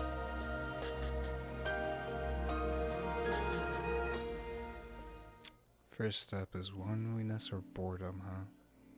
It's been quite a long time since I last used the magic. At one point with Maria Oni-chan's introduction, I touched a corner of it and opened the door a tiny bit. So I should still remember that sensation. 今のエンジェはかなり魔法の力が衰えてる。基本に忠実じゃないと難しいよ。うん。四方を確認。静かな空間を確保。天草さんは？寝てるわ。After opening the door to the living room a crack, I could see the blanket caterpillar and the sofa roll over in its sleep. 今のエンジェの弱い魔力では半魔法力の影響を受けすぎる。人の姿だけじゃない、声も音も気配さえもエンジェの魔法の邪魔をする。それらを完璧に立って古代魔術師たちがアトリエを閉ざして孤独を守ったように。覚えてるわ。人間の存在自体が魔法を妨げる。故に人に魔法を見せるということそのものがとても高位な魔女の証だったわね。Obtain a quiet space for yourself alone. That should be enough to prepare a space to use magic. 次によりしろ。今のエンジェには自転車の補助輪、いえチェーンくらい大事。これは当然無理よね。What is this track? I like it. It's very cult-like. And she loved her own head. She wore hair accessories there with pink gems attached. They felt a little childish for Angie, but she never took them off, not even for a single day. 今のエンジェにはとても無理。あの日から一日も休むことなく修行していたなら、あるいは今頃は呼び出すことができたかもしれないね。今から修行したらどのくらいかかるの？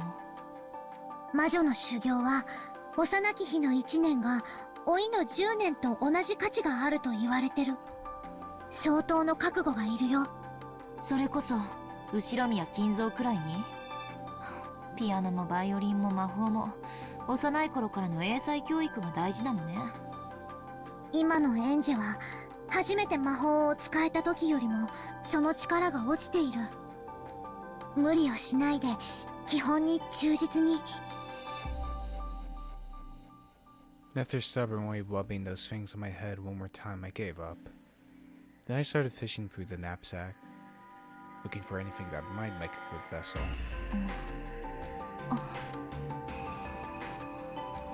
これならよりしろにはぴったりじゃない？懐かしい。それならば今のエンジェでも召喚できると思うよ。It's interesting because these vessels are kind of used like familiars in actual like witch folklore, which I don't know the exact details of familiars, but like they're always like an animal of some type, you know.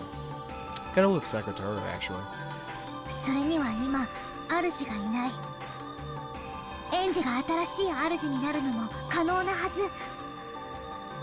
Among the things that looked like good vessels, I took the one I thought might possess the strongest magical power and set it on the side table near the bed with a clatter. There was a shady-looking stake-shaped weapon with an occult design inscribed on it. It was one of the 7 stakes of purgatory which the witch used to offer sacrifices. What? When the police had been searching the family's possessions, they had collected a large amount of junk. After the investigation had finished, these had been politely returned to the Ushiro Mira family. Finding something that I'd seen in the pictures in Maria's diary, I took it home with me. 煉獄の七杭はもともと7本で一揃いだった。So the stakes are actual objects? They're actual objects. Well, yeah. I mean, they've been actual objects because we've seen people stabbed with it, but... Huh. So they... Interesting. So there must be no blood on it then. If the boys considered the junk and not put it into obviously evidence. So what the hell does that imply? Huh. 気の毒にね。今はもう彼女一本だけ。 So there's only one left, huh? Honey-chan smiled, looking lonely. I pulled another book out of the knapsack. This was also old-fashioned, you could tell that it was an occult book just by looking. But its contents were plain. It was one of Maria Oni-chan's elaborate notebooks. This wasn't a diary. This was a grimoire, which she had written as a witch. The 7 Stakes of Purgatory are Beatrice's furniture, created by her and employed only for her sake. Oh my god. With Sakura... Now it makes sense how the Stakes of Purgatory are able to, like, manifest as physical beings is the same principle as Sakatoru, who was just a push, a doll. Wow. Wow. That's...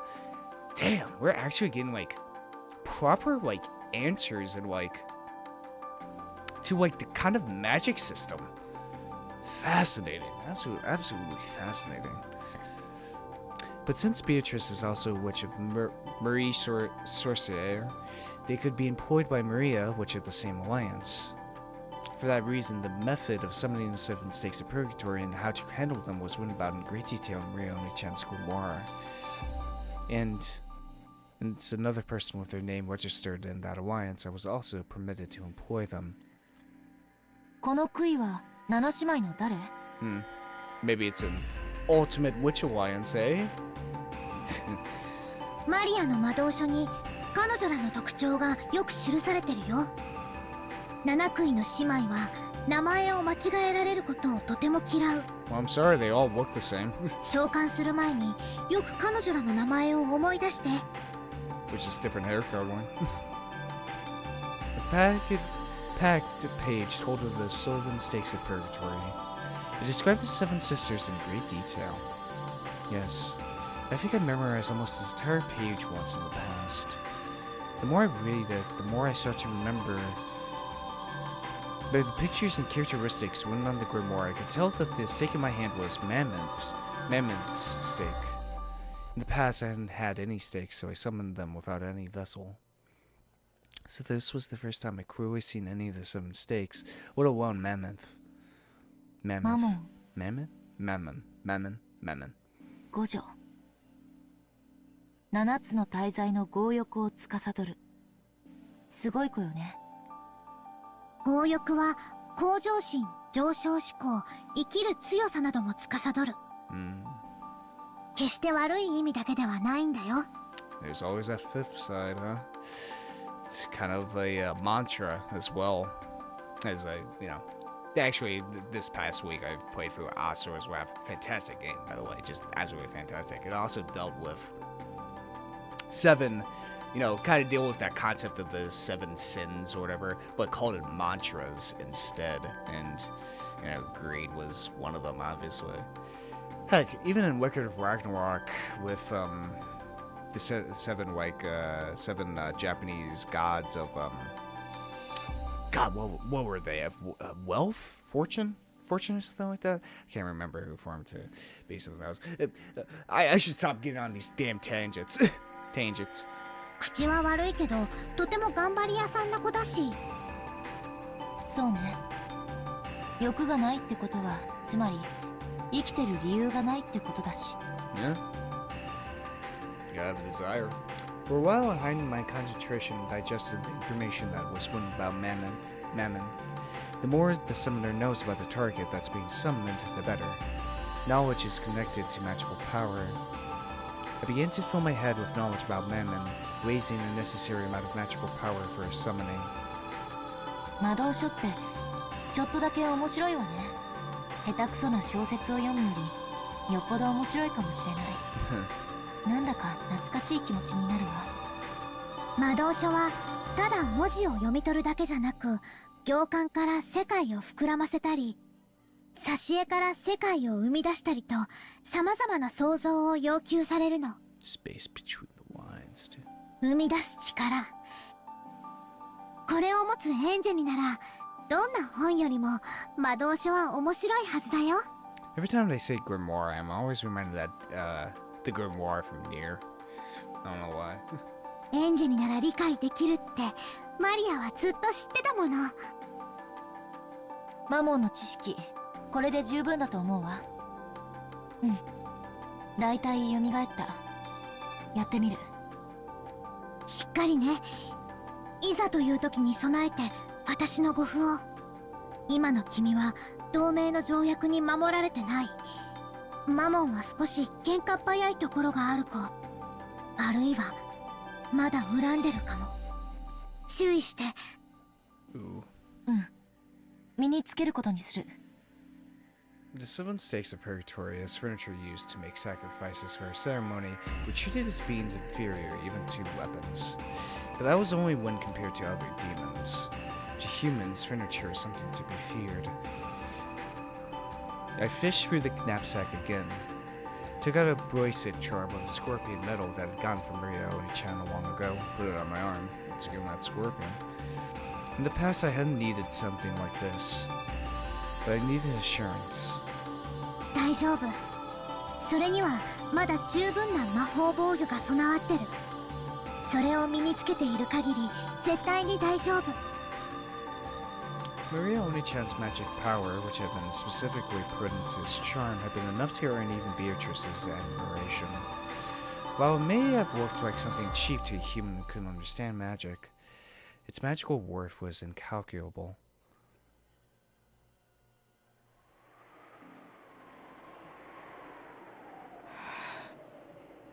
さあさあ、おいでなさい。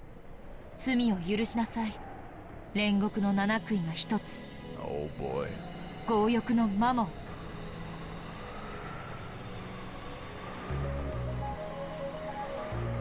I focused my mind. I made the magic repellent toxin that filled my body zero.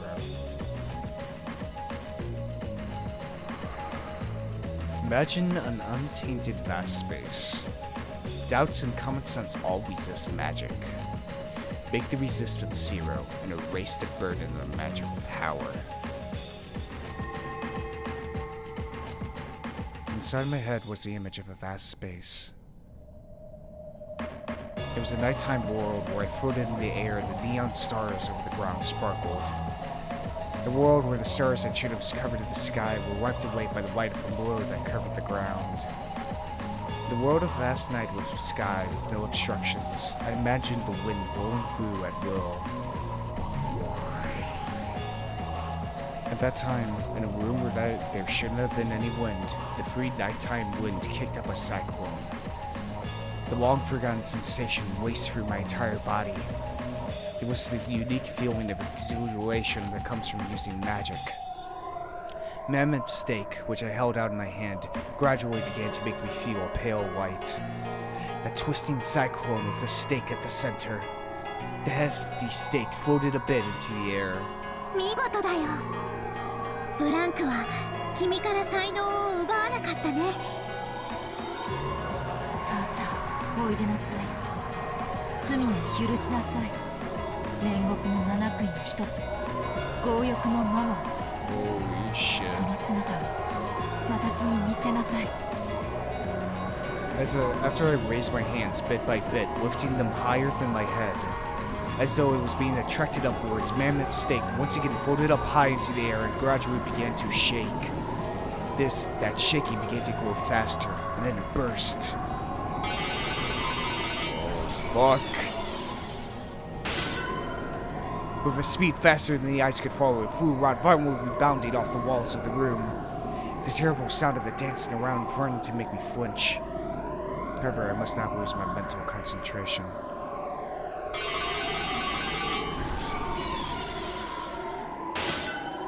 The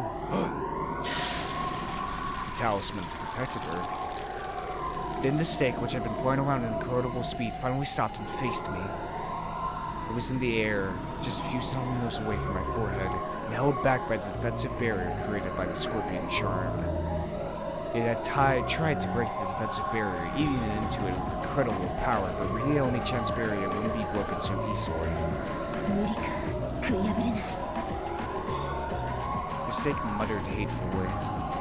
It was probably safe to say that the scorpion charm saved me.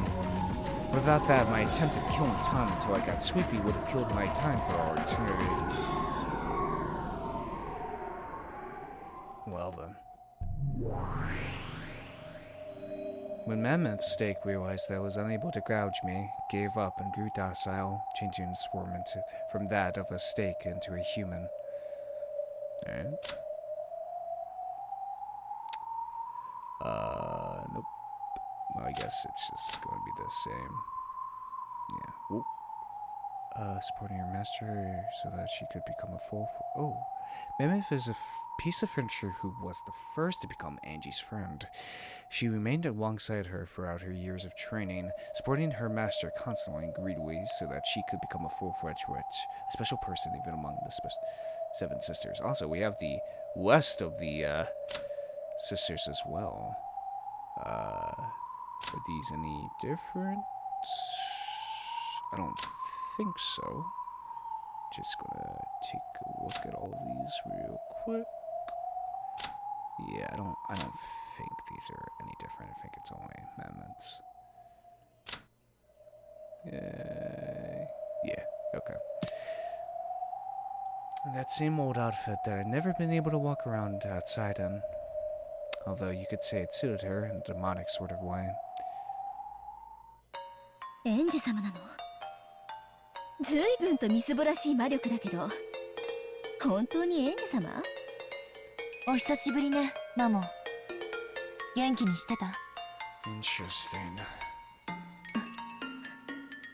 てっきり、もう約5面の家具は何度で朽ち果てるだけだと思ってました。I find it very fascinating that Ange has used magic in the past, but she also became friends with Mammon?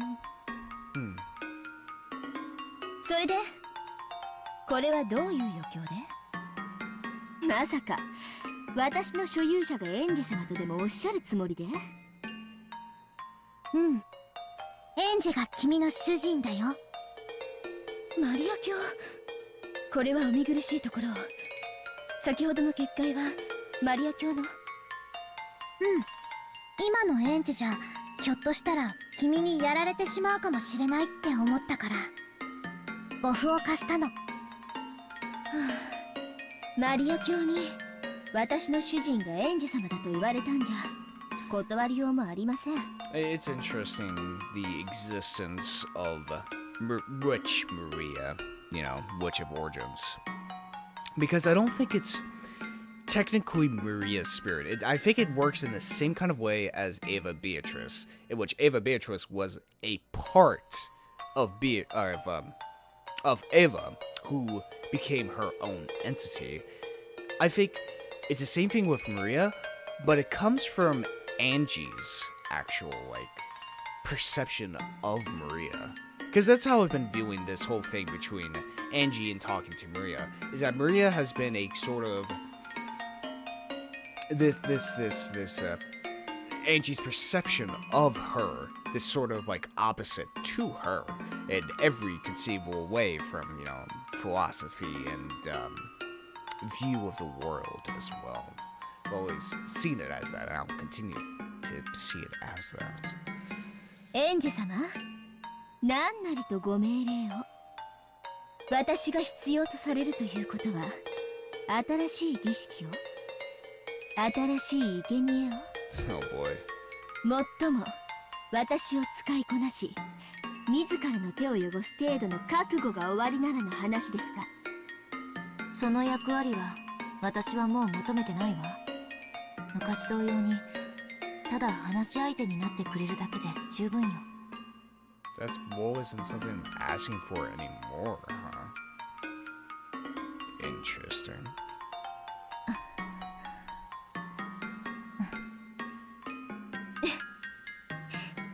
ええ、それがお望みでしたら、家具は使われてこそ家具。お呼び出しいただいただけで光栄ですとも、エンジ様。Mammon had a sort of a complicated smile on her face. She accepted her new master because Maria had told her to, but it looked like she hadn't gotten over her discontent at working for Ange with her frail magical power. Perhaps she had some other reason for hating Angie. But for now, it seemed that she couldn't disobey, even if she wasn't happy about it. それで私は何をすれば？わからない。適当に賑やかにしてくれればいいわ。Great orders, Angie. 昔みたいに。お言葉ですが。Come on, do something funny. 多分、エンジ様がおっしゃる賑やかさとは、私たち姉妹の騒ぎのことだと思います。私一人では難しいかと。お忘れで？そうだね。七姉妹はみんなが揃うと本当に賑やかだったもんね。It's like a troop. でも今のエンジェの魔力じゃマモンを呼び出すのが精一杯だと思う。他の6人の杭も紛失してる。恐れながらマリア卿、私の杭を経由し七姉妹に語りかけ呼び出すことは不可能ではないかと。私を刺激されるのでしたら、その程度の力はエンジェ様にはお持ちいただきたいところですが。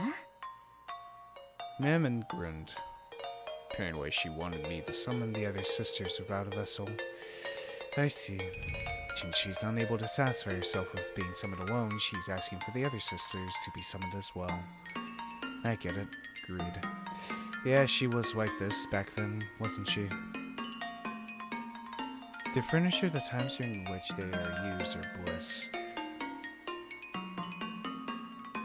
When the hell was this? I'm so curious. When exactly did Angie interact with magic? Like, when the hell was this? Because it just... The more I think about it, it's like... Now, here's the thing. Maria said that in either episode 2 or episode 1, can't remember which, that all her life, Beatrice was always talking to her. She said that in order to teach her. That's how Maria knew about the magic circles, obviously, because Beatrice was the one to tell her about that. So maybe it's the same case with Angie as well, is that she was also talked to by Beatrice, but why only Maria and Angie? Well, I guess she did talk to Rosa when she was a child as well. Maybe she does that to all the children of the Ushiro-miras. Or all the, people who were children before. Well, obviously when they got older, they would probably forget about it. Maybe she does that to all of them, but some just forget entirely, but while Maria and Angie didn't. Or maybe it's only those two. Just those two and Rosa, of course, but that was human Beatrice, so. No matter how badly they are exploited, being used is furniture's joy. On the contrary, regardless of how nice you are to them, not being given a job is more painful than anything in their eyes. Mammon spoke in a challenging way, but she wanted me to summon the other sisters somehow and rescue them from the world of nothingness. If that's the case, all she's gotta do is say so. These demon people can never just say what they mean. エンジェ、無理しないで。マモンを呼び出せただけでリハビリには十分だよ。あら、一人だけでリハビリになっちゃうの？どうせ暇つぶしよ。いいわ、マモン。乗りかかった船だわ。呼べるところまで呼んであげる。本当に？さすがエンジ様。さあさあ、早く。You know what? I don't know why I'm just thinking of this now, but the reason why the Seven Sisters all have, like, outfits from Angel Mort is, well, it's in the name of Angel Mort.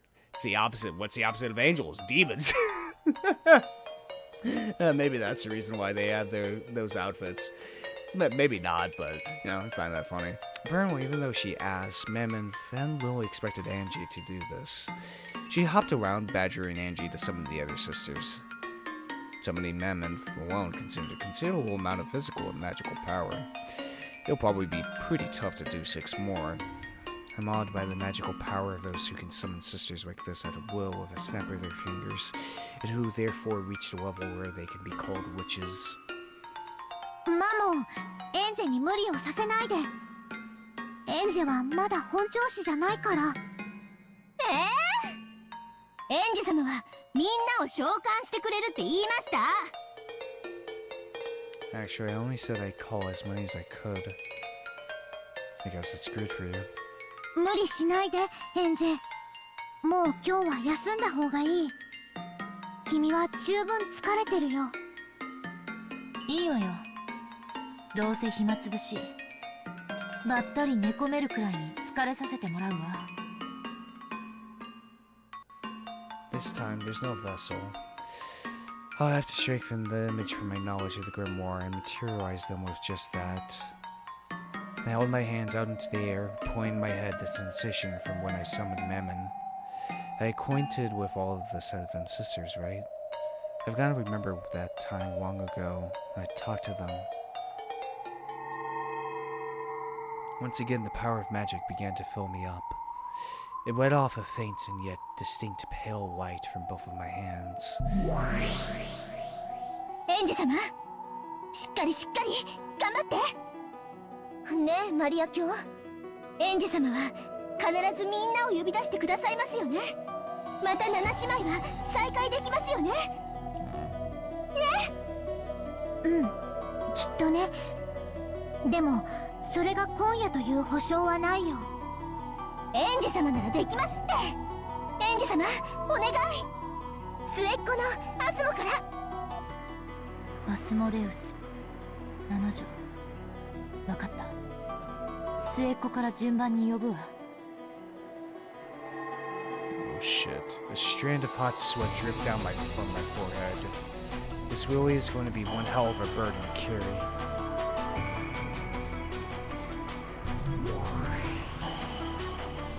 The pale light in the space began to slowly form into the outline of a girl.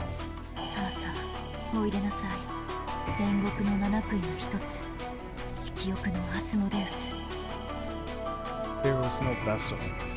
However, as I held a strong conviction that she definitely did exist there as a core, her form began to crystallize. Her outline became distinct, and the form of the youngest of the 7 sisters, Amadeus, was finally created. Whoa. 色欲のアスモデウス。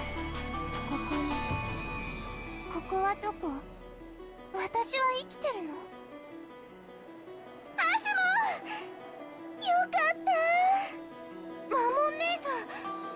ここは一体。私を呼び出したのは誰なの？エンジ様が私たちをみんな蘇らせてくれるって。No, I don't. エンジ様ありがとう。次はベルゼをお願いします。ベルゼブ6女。暴食のベルゼブ。さあさあ、おいでなさい。At this rate, I wonder how many I'll be able to summon. If I can't focus, it's probably it.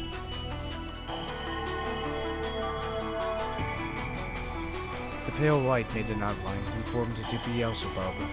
暴食のベルゼブがここに。ベルゼー！エンジ様、すごい！ Mammon and Asmodeus jumped onto Beelzebub, celebrating their reunion. I summoned 3 people at once. My head was throbbing. Gotta summon the next one without stopping for a break. さあさあ、おいでなさい。煉獄の7杭が一つ。怠惰のペルフェゴール。What the hell is going to happen to Ange? 怠惰のベルフェゴール、ここに。なんと私がまだ必要とされるとは。ベルフェネー！お腹すいた！じゃなくて、また会えて嬉しい！また7姉妹みんなが再会できるなんて。エンジ様、本当にありがとうございます。この調子で次はサタンネオ、ベビアネーモ、ルシネーモ。ええ、分かってるわ。だからお願い、あまりうるさくしないで。4人同時は結構きつい。エンジ、もうそれ以上無理をしないで。これだけ久しぶりなのによく4人も召喚できたよ。よせマモン、今のエンジェ様には我らの召喚は負担を強いている。エンジェ様、どうかご無理をなされませんよ。私は嫌。エンジ様は約束したもん。また私たちみんなと遊んでくれるって。 No way. ねえエンジ様、みんなとまた会えるって、すぐに会えるって約束した。そうね、約束したわ。すぐにがいつのこととは約束しなかったけど、確かに私は約束したわ。だから守って。じゃないと私は今日までそれを忘れていたエンジェ様を許さない。さあさあおいでなさい。煉獄の7悔の一つ、憤怒のサタン。 Mine's getting hazy, but I'll call. Even though I forgot about those days, even though I've never thought of that time as anything but sad and memorably, because the short time I spent with them was fun without a doubt. 憤怒のサタン、ここに。何やってるのよあんたたち。私たちが井戸端会議をするだけでどれだけエンジェ様に負担をかけてるか分かってんの。 Tin, who had apparently figured out the situation midway after being summoned, cried out in a loud voice, telling her sisters off. That loud voice made my consciousness hazy again. 私たちはベアトリーチェ様より休むことを許された役目を終えた家具なのよ。再びお役に立てる機会を賜るどころか、新しい主人の負担になるなんて、そんなの家具の直れ。早く姿を消しなさい。サタン姉の言う通りだ。姿を消す。お前たちも姿を消せ。それがこの瞬間一番エンジェ様のお役に立てる。私は嫌よ。みんなを呼び出してもらえるまでは嫌。私も嫌。お腹すいた。じゃなくて、やっと再会したばかりなのにもう帰るなんて嫌。わがまま言ってんじゃないわよ。ほらとっとと姿を消す。ほらアスもさっさと消えなさい。サタン姉さんがいじめた。いつも末っ子からなんてずるい。実に賑やかね。退屈しない。もう十分だよ。今のエンジには限界を超えてる。そうね。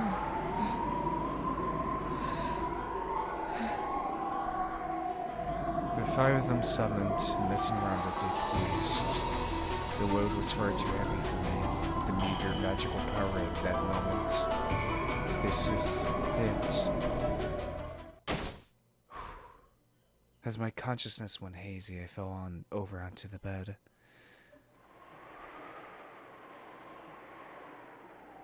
Have bed always felt this soft? It seemed that the sisters were still squabbling together as much as they liked. For a way to kill time until drowsiness comes to get me, this is enough. Feeling something warm and nostalgic in the sisters' wifiness, I sank into a world of deep sleep.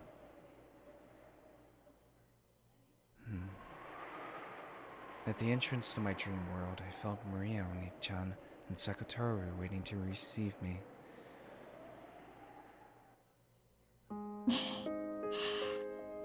お疲れ様。そして頑張ったね。ウリュウ、おかえり、エンジェ。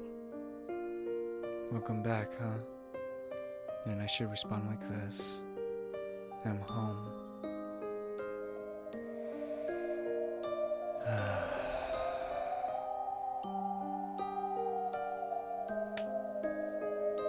It's interesting. It's very I feel like the scene we just saw was Here's I think what support like the biggest thing that supports my theory that the Lady Maria we see that has become a quote unquote witch is Ange's perspective of Maria is Sakatoru. Because I'm just going to say this, Sakatoru hasn't been mentioned at all in the previous 3 episodes. Now you might say could be an oversight by Ryukusho 7. Maybe. But I don't think it is that. I don't think so. I feel like Ryukusho 7 is too good of a writer to not put things, not mention things. And whatever. I think he did it deliberately. To show that, obviously Sakatoru did exist, I feel like, because it's one in Maria's notebook. But his presence, his big presence within, Lady Maria and now becoming physically, I think it comes from Ange's wish of having a friend like Sakatoru and Maria in the Seven Sisters that she has within her dreams. She talks about meeting them in the past. I think what she means is in her dreams. Because she was so lonely as a child that she kind of took what was said in Maria's grimoires or notebooks or whatever and put it inside of her own head so she wouldn't be lonely. I think that's what it is. I think that's what all this represents, what these scenes truly mean, is that it's merely Ange bringing up these friends she once created within her own head, trying to bring them back through the use of quote-unquote magic. I think that's what's really happening here. But anyway, yet another amazing couple of chapters from Umineko. So, I hope you guys enjoy this type of content. If you did, hit the subscribe button. If you liked it, hit the like button. Want to tell me something, put it down in the comments below. Check out Discord server I'm in, or my Twitter, check description below. And yeah, it's been Voidlego. I'll see you guys next time. See ya!